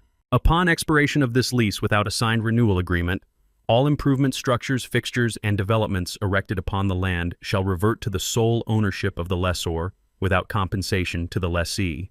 "Without compensation," Jasmine repeated. "That means he doesn't get a dime," Saul said. "The building, the elevators, the marble in the lobby, the glass in the windows, even the fancy chandelier he just hung, it all belongs to the dirt, and Otis owns the dirt." I walked over to the window and looked out at the street. "He built a $500 million skyscraper on rented land," I said. "And his rent is due." Jasmine stood up. She walked over to me and took my hand. "He is expecting me to be there tomorrow," she said. "He wants me on stage next to him when he cuts the ribbon. He wants to show the world that we are the perfect power couple." "You will be there," I said. "You will stand next to him. You will smile. You will let him have his moment in the sun." And then she asked, "And then I will walk in," I said. "And when I do, you step away from him. You step away like he is on fire." I looked at my watch. It was almost midnight. 12 hours. In 12 hours, Bradley Pierce would go from being a real estate mogul to being a trespasser on my property. I couldn't help but feel a twinge of sadness, not for him, but for the waste. He had talent, he had drive. If he had just been honest, if he had just waited his turn, this all could have been his. I would have given it to him. I would have retired and bounced my grandchildren on my knee and watched him build the skyline. But he couldn't wait. He had to steal. He had to cheat. And worst of all, he had to hurt my family. Greed is a funny thing. It makes you blind to the cliff, even when your toes are hanging over the edge. "Go home, Jasmine," I said. "Get some sleep. You have a performance to give tomorrow." She hugged me tight. "I love you, Daddy," she whispered. "I love you too, baby. Now go." She left with Marcus, who drove her back to the mansion she would soon be vacating. I stayed in the office with Saul. He poured 2 shots of cheap whiskey into plastic cups. "To the long game," Saul said, raising his cup. "To the dirt," I replied. We drank. I didn't sleep that night. I spent the hours preparing. I shaved my face clean. I polished my shoes until I could see my reflection in the leather. I took my suit out of the plastic bag. It was old-fashioned, yes. The lapels were wide. The cut was boxy. But it was a suit made of English wool tailored by a man who had been dead for 10 years. It was a suit of substance. Bradley would be wearing Italian silk. He would look sleek and modern. But tomorrow wasn't a fashion show. It was an eviction hearing. As the sun began to rise, painting the sky in hues of purple and orange, I felt a calm settle over me. The anger was gone. The resentment was gone. All that was left was the cold mechanics of justice. I thought about the contract. A contract is a promise. It is a bond between men. Bradley had broken every social contract he ever signed. He broke his marriage vows. He broke his fiduciary duty. He broke the bond between father and son. But he could not break the ground lease. That was the beauty of the law. It didn't care if you were rich. It didn't care if you were handsome. It didn't care if you had a mistress in a fur coat. It only cared about what was written on the page. And the page said that at 12:00 p.m. today, Bradley Pierce was finished. I checked my pocket. I had the original deed. I had the lease. And I had a court order signed by a judge. Saul had woken up at 3 in the morning. I was ready. I walked out of the garage and into the morning light. The air was crisp. The city was waking up. I hailed a taxi. "To the Pierce Tower," I said. The driver looked at me in the rearview mirror. "Big opening today, huh?" he said. "I heard it on the radio. They say it is going to change the skyline." I smiled a slow, dangerous smile. "It is certainly going to change something," I said. We drove toward the tower, toward the inevitable. The trap was not just set. The jaws were already closing. Bradley just hadn't felt the metal cutting into his leg yet. But he would. At noon, he would feel it all. The lobby of the Pierce Tower smelled like new leather and old lies. It was a scent I knew well. It was the smell of money that had not yet been earned but was already being spent. The floors were polished Italian marble that reflected the light of 1,000 crystal bulbs hanging from the ceiling. Waiters in white gloves moved through the crowd like ghosts carrying trays of champagne that cost more per bottle than my first car. I stood outside the revolving glass doors for a moment, watching the spectacle. The wind off Lake Michigan whipped at my coat, but I did not feel the cold. I felt the heat of the moment. Inside, I could see the faces of the city's elite. The mayor was there shaking hands. The bankers who had denied me loans 5 years ago were there laughing at Bradley's jokes. The press was there, cameras flashing, capturing the rise of the new king of Chicago real estate. And in the center of it all, standing on a raised platform near the elevators, was Bradley Pierce. He looked magnificent. I had to give him that. He was wearing a custom navy suit that fit him like a second skin. His hair was perfect. His smile was dazzling. He held a flute of champagne in one hand and a microphone in the other. He looked like a man who had conquered the world. Next to him stood my daughter Jasmine. She was wearing a red dress that looked like blood against her pale skin. She was smiling, but her eyes were dead. She was playing her part perfectly, the trophy wife standing by her successful husband. But I knew that under that red silk her heart was beating in time with mine. I checked my watch. 11:58 a.m. 2 minutes. I turned to the man standing next to me. Sheriff Miller was a giant of a man with a chest like a barrel and a face carved from granite. He was the highest-ranking law enforcement officer in the county. We had fished together on weekends back in the 90s. He knew the truth about my case, but his hands had been tied by the courts. Today, his hands were untied. "Ready, Otis?" the sheriff asked, his voice deep and rumbling. I adjusted my tie. It was a silk tie my wife Clara had bought me for our 30th anniversary. I wore it for luck. "I am ready, Tom," I said. "Let's go eviction hunting." On my other side, Saul Weathers straightened his jacket. He was holding a leather briefcase with both hands like it contained the nuclear codes. In a way, it did. We pushed through the revolving doors. The transition was instant. The noise of the street vanished, replaced by the hum of conversation and the clinking of glasses. The warmth hit us. We walked into the center of the room. We did not rush. We walked with the heavy, inevitable pace of a glacier. People started to turn. At first, it was just a few glances. Then the whispers started. "Is that Otis King? I thought he was in prison. Why is the sheriff with him?" The crowd parted. It wasn't out of respect, it was out of instinct. When you see a predator walking through the grass, you move out of the way. We cut a path straight through the investors and the politicians toward the platform. Bradley was in the middle of his speech. "This building," he was saying, his voice booming over the speakers, "is more than just steel and glass. It is a testament to resilience. We faced obstacles. We faced delays. But we overcame them because at King Construction we own our destiny." He stopped. He saw me. His smile faltered for a fraction of a second, but he recovered quickly. He was a performer until the end. He lowered the microphone and laughed a sound that was meant to be dismissive but came out brittle. "Well, look who decided to join the celebration," he said, loud enough for everyone to hear. "My father-in-law, everyone. Give him a round of applause. It is good to see you out and about, Otis. Did you come to see what success looks like?" The crowd chuckled nervously. They were looking at the sheriff. They sensed that this wasn't a social call. I stopped 10 feet from the platform. I didn't say a word. I just looked at him. I looked at the man who had taken 5 years of my life. I looked at the man who had hit my daughter. Bradley's smile tightened. "Security," he called out, snapping his fingers. "Please escort Mr. King to the buffet. I am sure he is hungry. And get the sheriff a drink. We are all friends here." 2 security guards started to move toward me. Sheriff Miller didn't even look at them. He just raised one hand, palm out. "Stay back," he ordered. His voice wasn't loud, but it carried the weight of the law. The guards froze. Bradley frowned. He looked confused. He stepped down from the platform, leaving Jasmine alone on the stage. He walked toward us, his confidence starting to crack. Sheriff Miller, Bradley said, dropping his voice to a hiss. What is the meaning of this? This is a private event. You can't just barge in here with this convict. I am not here for the party, Mr. Pierce, the sheriff said coldly. I am here to execute a court order. Bradley laughed. A court order? For what? Did I forget to pay a parking ticket? I stepped forward then. I looked at my watch. 12:00 p.m. Tick, tock. Your lease is up, Bradley, I said. The room went silent. The music stopped. The waiters stopped moving. Bradley looked at me like I was speaking a foreign language. My lease, he scoffed. What are you talking about, old man? I own this building. I built it.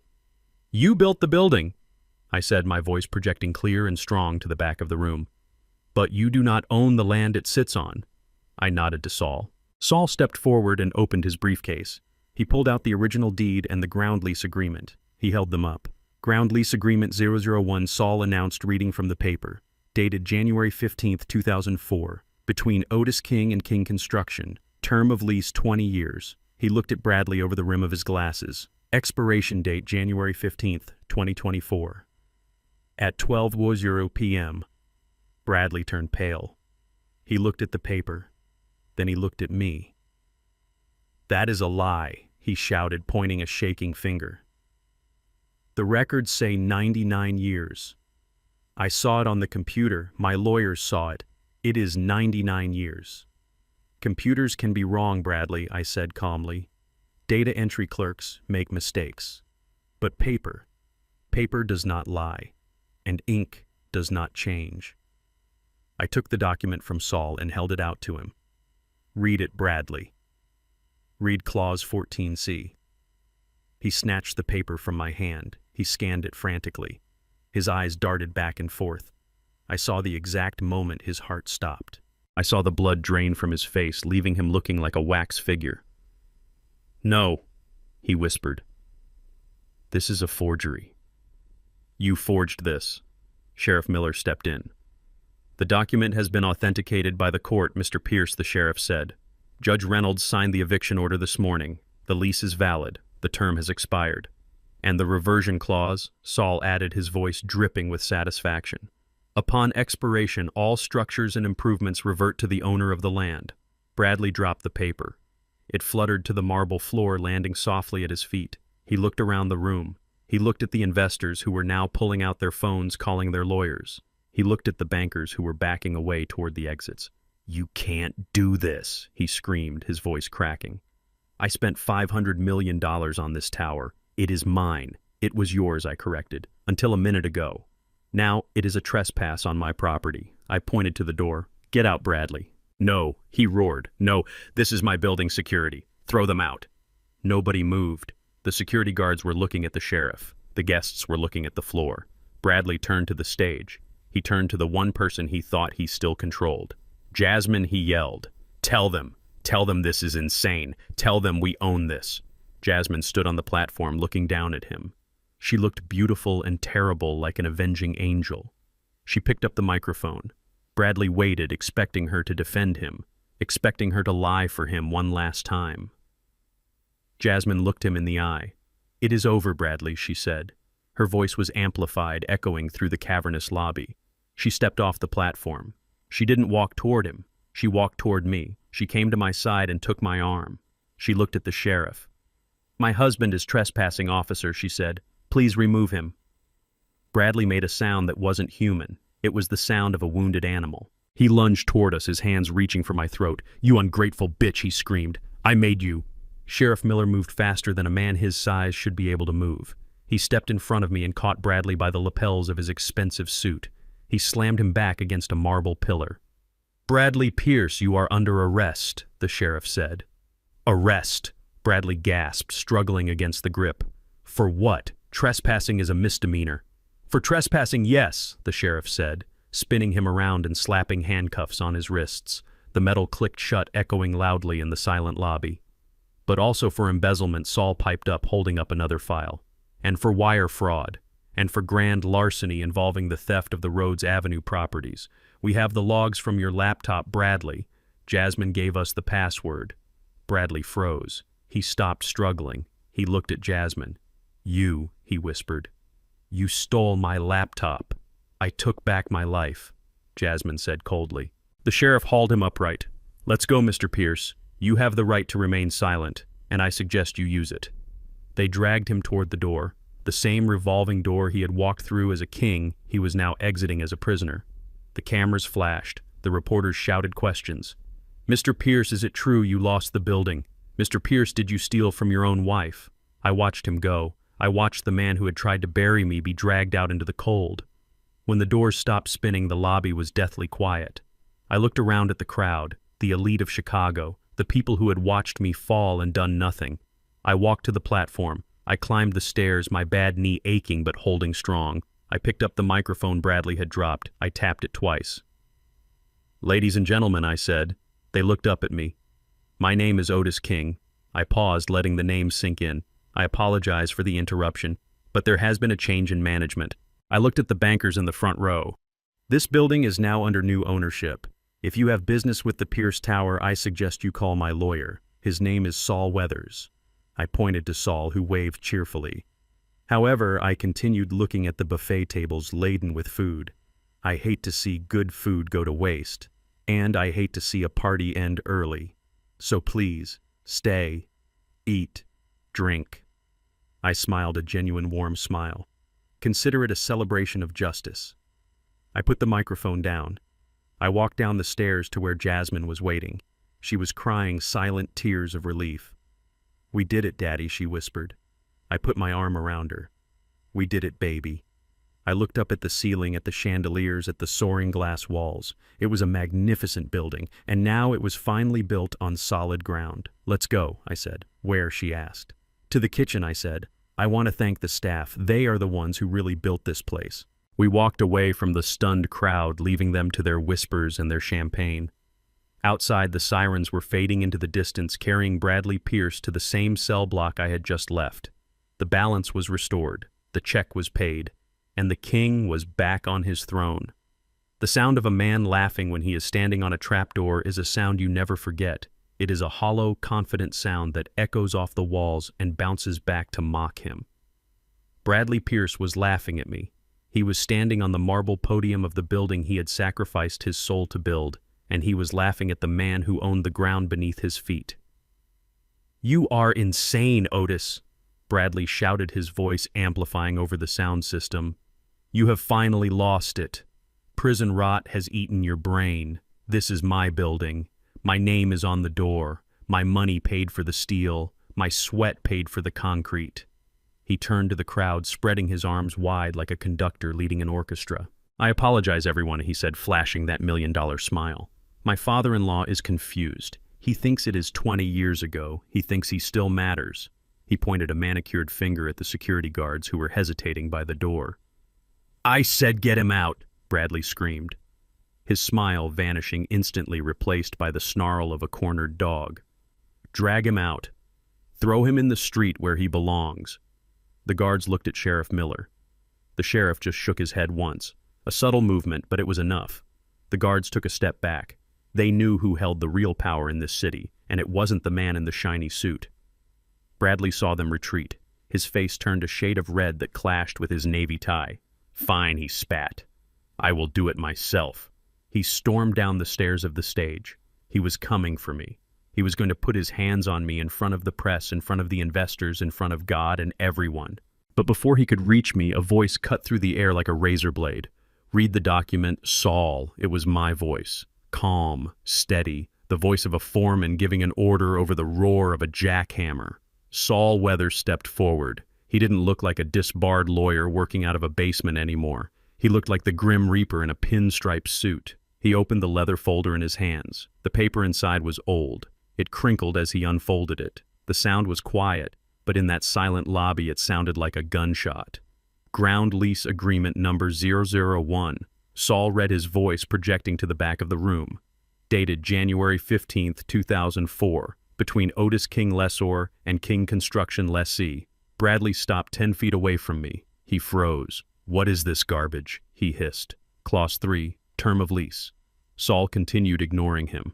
The term of this agreement shall be exactly 20 years commencing on the date of signing and terminating at 12 noon on January 15th, 2024. He looked at his watch. It is now 12:05, Saul said. Bradley rolled his eyes. He looked at the investors who were watching with confusion. He laughed nervously. So the lease expired 5 minutes ago. Big deal. It is a clerical error. It is supposed to be 99 years. We will renew it tomorrow. We will pay the administrative fee. You think you can stop a $500 million project because of a typo? It is not a typo, Bradley, I said, stepping closer to him. It was an insurance policy. Read Clause 14C, Saul, I commanded. Saul cleared his throat. This was the moment. This was the blade coming down. Clause 14C, the reversion clause. Saul read slowly, enunciating every syllable. Upon the expiration of this lease, if no renewal agreement has been signed by both parties, all improvements, structures, fixtures, and developments erected upon the parcel of land shall revert to the sole ownership of the lessor, without compensation to the lessee. The silence that followed was absolute. It was the kind of silence that happens after a car crash before the screaming starts. Bradley blinked. He looked at Saul. He looked at me. He looked at the towering glass walls of the lobby. What did you say? He whispered. I said without compensation, Saul repeated, snapping the folder shut. It means you don't get paid, Bradley. It means the building is no longer yours. Bradley shook his head violently. No, that is impossible. I built this. I took out the loans. I signed the contracts. This is my property. You own the debt, Bradley. I said, my voice low and hard. You owe the banks $500 million. You owe the suppliers. You owe the unions. But the asset, the physical building, the glass, the steel, the marble you are standing on, that belongs to the land. I tapped the floor with my cane, a sharp hollow sound. And I own the land. Bradley staggered back as if I had punched him. He looked at the bankers in the front row. The men from First City Bank, their faces were white. They were pulling out their phones, frantically dialing their legal teams. They understood. They understood instantly that their collateral had just evaporated. This is theft, Bradley screamed, spinning around. You are stealing my building. I am not stealing anything I said. You gave it to me. You spent 5 years building a palace on land you didn't own. You spent 5 years pouring money into a hole that belonged to me. You just built me a $1 billion skyscraper for free, Bradley. And you even paid for the opening party. Thank you. The color drained from his face so completely he looked like a ghost. He looked at the banner hanging above the stage. The Pierce Tower. It wasn't his tower, it was his tombstone. He turned to his lawyer, a young man in a cheap suit who was looking at the floor. Tell him, Bradley shrieked, grabbing the lawyer by the lapels. Tell him he is wrong. Tell him about the 99 years. The lawyer gently removed Bradley's hands. Sir, the lawyer stammered, if the original document says 20 years, and it wasn't renewed. The reversion clause is standard. It is ironclad. We don't have a leg to stand on. Bradley let out a sound that was half sob, half scream. He looked at the crowd, the people he had tried to impress, the people he had lied to. They weren't looking at him with admiration anymore. They were looking at him with disgust. They were looking at a man who had just committed the biggest unforced error in the history of Chicago real estate. Robert Sterling, the investor, I had warned at the gala, stood up. You told us you owned the land fee. Simple! Robert shouted, his face purple with rage. You showed us the digital records. I thought I did. Bradley pleaded, holding his hands out. It was in the computer. It said 99 years. You didn't check the vault, Robert yelled. You didn't check the paper. You incompetent fraud. I want my money back. I want my $50 million back right now. I don't have it. Bradley cried, tears streaming down his face. It is in the walls. It is in the building that belongs to Mr. King. Robert spat. The lobby erupted. It was chaos. Bankers were shouting. Investors were pushing forward. The press was having a field day, the flashes of their cameras blinding and relentless, capturing every second of Bradley's disintegration. He looked around wild-eyed, looking for an escape, looking for an ally. He saw Jasmine. She was standing next to me, her hand on my arm. She looked strong. She looked like a queen. Jasmine, he begged, falling to his knees. He actually fell to his knees right there on the polished marble. Jasmine, please. Talk to him. He is your father. Tell him to stop. We can work this out. We can be partners. I will give him half. Jasmine looked down at him. There was no pity in her eyes, only a cold, distant recognition of a stranger. You don't have half to give Bradley, she said, her voice amplified by the acoustics of the room. You have nothing. You signed away my trust fund. You embezzled the company accounts. You mortgaged a house that isn't yours. She reached into her purse and pulled out a ring. Her wedding ring. A large diamond that he had bought with stolen money. She dropped it. It hit the marble with a tiny ping that sounded louder than his screaming. I am filing for divorce, she said, and I am testifying for the prosecution. Bradley stared at the ring. He looked up at me. He looked at the man he had framed, the man he had sent to prison to die. Why, he whispered. Why did you wait? Why did you let me finish it? Because I wanted you to feel it, I said, leaning down so only he could hear. I wanted you to feel what it is like to build a life and have it taken away in a single second. I wanted you to know how it feels to be framed by your own arrogance. I stood up straight and looked at the sheriff. Get this trespasser off my property.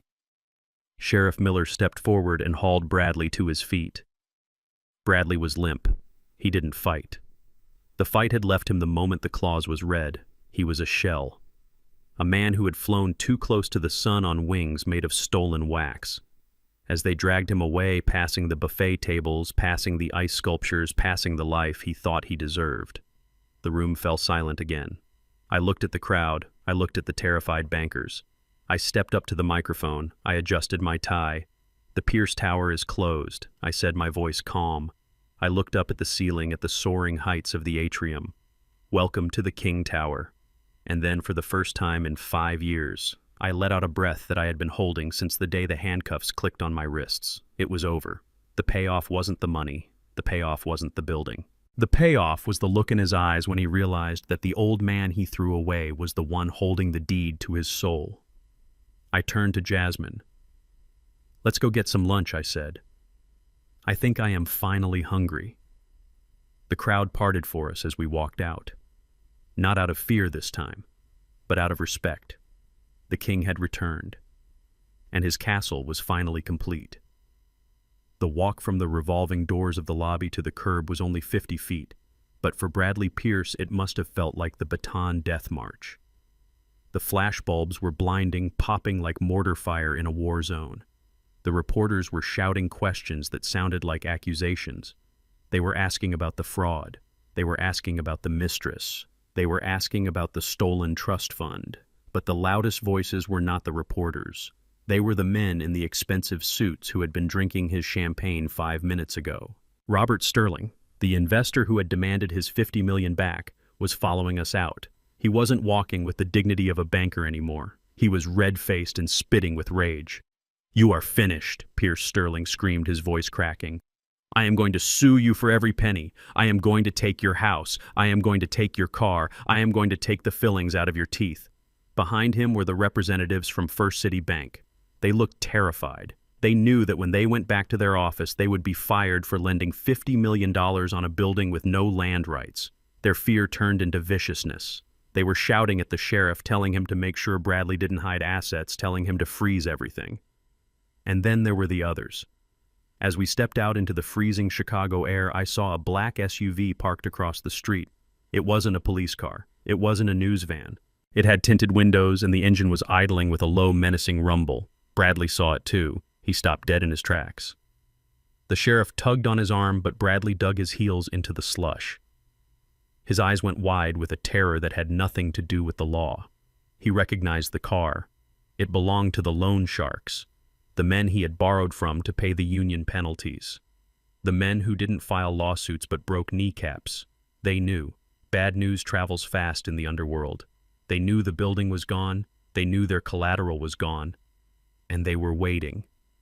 Oh, God, Bradley whispered. Oh, God, don't let them get me. Sheriff, please put me in the car. Put me in the car right now. He was actually begging to be arrested. He realized that a jail cell was the only place on earth where he was safe from the consequences of his own greed. But the sheriff didn't hurry. He moved with a slow, deliberate pace, forcing Bradley to walk past the line of spectators. And there at the curb waiting for me was not a taxi. It was Marcus's tow truck. It was big and ugly and covered in road salt. It was the same truck that had saved me from the thugs. It was the chariot of the working man. Marcus was leaning against the fender, arms crossed, smiling a smile that showed all his teeth. Next to him stood Jasmine. She had walked out ahead of us. She was wearing her coat now wrapped tight against the wind, looking at her husband with eyes that were dry and clear. Bradley saw us. He saw the tableau. Me, the old convict in my vintage suit.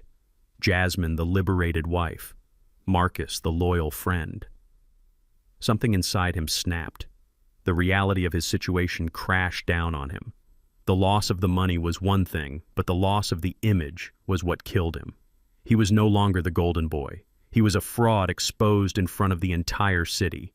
He lunged. He ripped his arm free from the sheriff's grip. For a second, the sheriff let him go. I think he knew what was coming. I think he wanted Bradley to have this final moment of humiliation.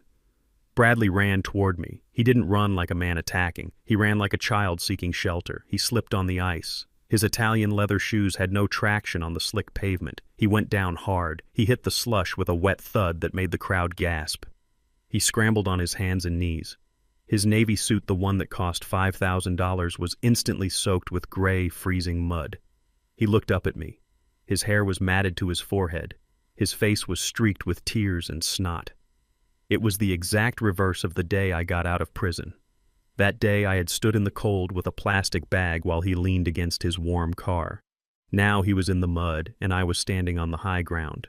Otis, he choked out, crawling a few inches closer to my shoes. Otis, wait. Please. I looked down at him. I didn't feel happy. I didn't feel triumphant. I just felt a deep, profound pity. It is a terrible thing to see a man stripped of his dignity, even if he deserves it. Dad, he sobbed, using the word he hadn't used in 5 years. Dad, listen to me. I can fix this. We can fix this. There is no we, Bradley. I said, my voice calm over the clicking of the cameras. Please, he begged, reaching out a hand to grab my pant leg. I pulled my leg back, not wanting his dirt on my clean wool. I was wrong, he cried. I was stressed. I made mistakes, but I did it for the family. I did it for Jasmine. You know how it is. You know the pressure. Don't you dare, I said. Don't you dare blame your greed on my daughter. I am sorry, he screamed, his voice breaking into a high-pitched wail. I am sorry for everything. I will sign the company back to you. I will give you the house. I will do anything. Just tell the sheriff to let me go. Tell the investors it was a misunderstanding.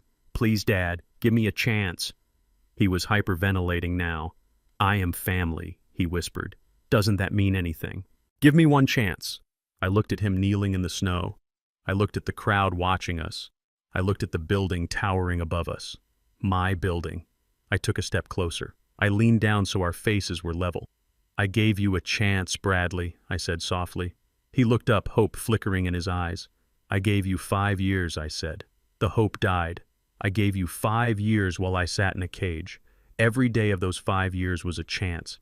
Every time you forged a signature was a choice. Every time you hit my daughter was a choice. Every time you mocked me was a choice. I stood up straight, towering over him. The opportunity you are asking for, Bradley, I gave it to you a long time ago, but you didn't use it to build a bridge. You used it to dig a grave. I pointed to the sheriff. And now it is time to lie in it. Bradley let out a scream of pure despair. It wasn't a word. It was just a sound. The sound of a soul breaking. The sheriff stepped forward and hauled him up by the back of his coat. Bradley was limp. He couldn't stand. They had to drag him toward the waiting squad car. His feet dragged through the slush, leaving 2 long lines in the snow. Jasmine, Jasmine, help me, he moaned as they stuffed him into the back seat. Jasmine didn't move. She didn't look away. She watched until the door slammed shut. The sound of the heavy metal door closing was the final period on the sentence of his life. The squad car lights flashed red and blue, reflecting off the glass of the King Tower. Robert Sterling and the other bankers were screaming at the sheriff's deputies, demanding to know where Bradley was being taken, demanding to file liens against his assets. The mob SUV peeled away, disappearing into traffic to find another way to collect their debt. It was over. I turned to Marcus. Get the truck, I said. I think we are done here. Marcus opened the door for me. I climbed into the cab. The seat was torn vinyl and it smelled of old coffee, but it felt like a throne. Jasmine climbed in the middle, sitting between us. She rested her head on my shoulder. "Are you okay, baby?" I asked. She took a deep breath. "I will be," she said. "I finally feel light."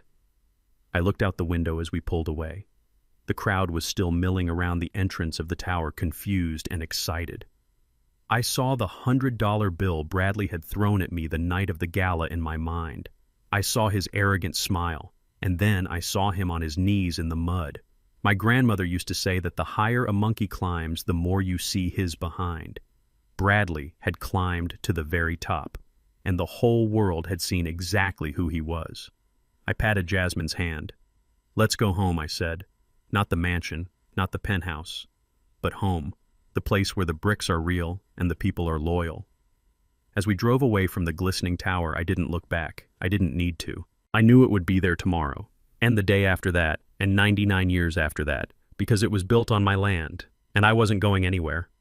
The red and blue lights of the police cruisers reflecting off the glass facade of the tower were the only fireworks Bradley Pierce ever got. He didn't get his grand finale, he didn't get his applause, he got the cold, hard reality of federal justice. As the sheriff was dragging him toward the local squad car, a black sedan pulled up to the curb. Two men in dark suits stepped out. They didn't look like local cops. They moved with the quiet, terrifying authority of the FBI. They intercepted the sheriff. "We will take it from here, Sheriff," one of the agents said, showing his badge.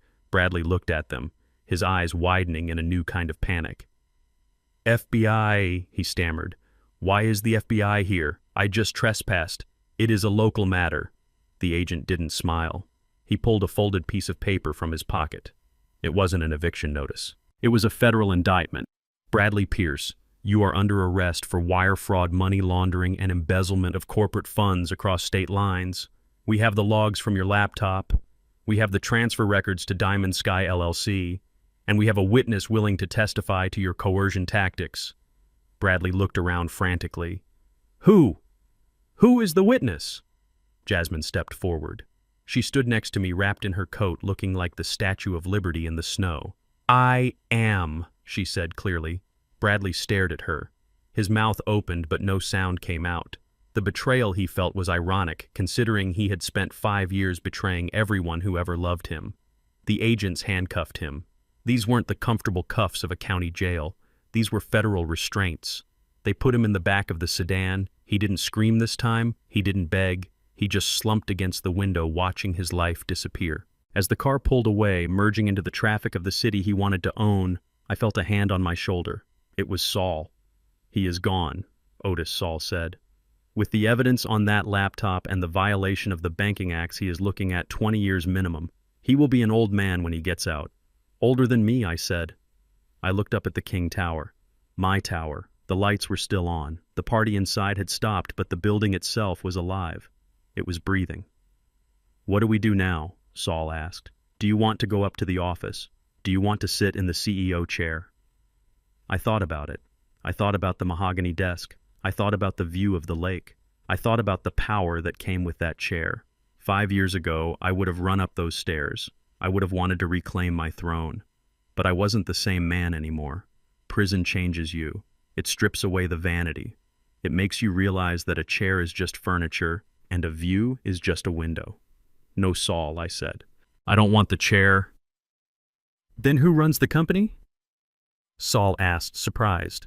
I looked at the crowd of employees standing by the entrance. The waiters, the security guards, the junior architects who had been terrorized by Bradley for years. "We hire the best," I said. "We bring in a professional management team, people who know how to build, not just how to borrow. I will stay on as chairman of the board. I will own the land. I will protect the vision. But I am done with the daily grind. I have other work to do." "What work?" Saul asked. I looked at Jasmine. "Repair work," I said. The next few weeks were a blur of activity, but it was the good kind of activity. It was the work of cleaning up. We evicted the ghost of Bradley Pierce from the company. We fired his cronies. We rehired the old guard. We paid the suppliers what they were owed with interest. But the most important thing happened a month later. I stood in the lobby of the tower. The portrait of Bradley that had hung behind the reception desk was gone. In its place was a simple bronze plaque, the Clara King Foundation. I had taken the profits from the Rhodes Avenue buildings, the money I had made by betting against Bradley, and I had started a fund. It wasn't for building skyscrapers, it was for building people. It provided scholarships for kids from the South Side who wanted to study engineering and architecture. It provided legal aid for the elderly who were being exploited by predatory developers. It was my wife's legacy. It was the heart that Bradley had tried to cut out of the company. Jasmine was named the director of the foundation. She threw herself into the work with a passion I hadn't seen since she was a teenager. She wasn't just signing checks. She was visiting schools. She was talking to students. She was finding her voice again. One evening, 6 months after the arrest, I drove my old truck down to the South Side. I pulled into the parking lot of Big Earl's Rib Shack. The neon sign was buzzing. The smell of smoke and spices filled the air. It was a million miles away from the gala at the Palmer House. There were no chandeliers here, just plastic tablecloths and paper napkins. I walked in. Jasmine was already there, sitting in a booth in the back. She wasn't wearing a red dress or diamonds. She was wearing jeans and a sweater. Her hair was loose. She looked younger. She looked free. "Hey, Dad," she smiled, waving a rib at me. "You are late. The cornbread is getting cold." I sat down opposite her. My bad knee was aching a little less these days. I was stopping by the site, I said. "The new safety protocols are in place. Big Mike is happy." "That is good," she said. She pushed a basket of ribs toward me. "I visited him today," she said quietly. I stopped. I didn't have to ask who. "Bradley." "How is he?" I asked, taking a bite of cornbread. "He is adjusting," she said. "He is working in the prison library. He sorts books. He told me he hates the dust." I chuckled. The man who hated dust is now living in it. God has a sense of humor. "Did he ask for anything?" I asked. "He asked for money," she said. "He asked if I could put money on his commissary account so he could buy better shampoo." "And what did you say?" Jasmine wiped her mouth with a paper napkin. She looked me in the eye. The fear that used to live in her pupils was gone. "I told him that the trust fund is gone," she said. "I told him that every penny I earn now goes to the foundation. I told him that if he wants shampoo, he can work for it, just like you did." I smiled. "That is my girl." We ate in silence for a while. The restaurant was noisy, filled with laughter and the sound of Motown on the jukebox. It was real. It was honest. "You know, Dad," she said suddenly, "I used to think we lost everything. When the scandal hit, when he was arrested, I thought our name was ruined. I thought we would never recover. And now," I asked. She looked around the humble restaurant. She looked at the people eating and laughing. She looked at me, her father who had walked through fire to save her. "Now I think we have everything," she said. "We have the truth. We have each other. And we sleep at night." "Yes, we do," I said. I looked at my hands. They were old hands, scarred hands, but they were clean hands. I had spent my whole life building things. Walls, roofs, towers. But the hardest thing I ever had to build was a second chance. And sitting there sharing a meal with my daughter, I realized that the foundation of that second chance was stronger than any concrete I had ever poured. Bradley Pierce was in a cell dreaming of the millions he lost. I was sitting in a rib shack feeling like the richest man in the world. The waiter came over to refill our iced teas. He was a young kid, maybe 18. He looked at me. "Excuse me," he said. "Are you Mr. King?"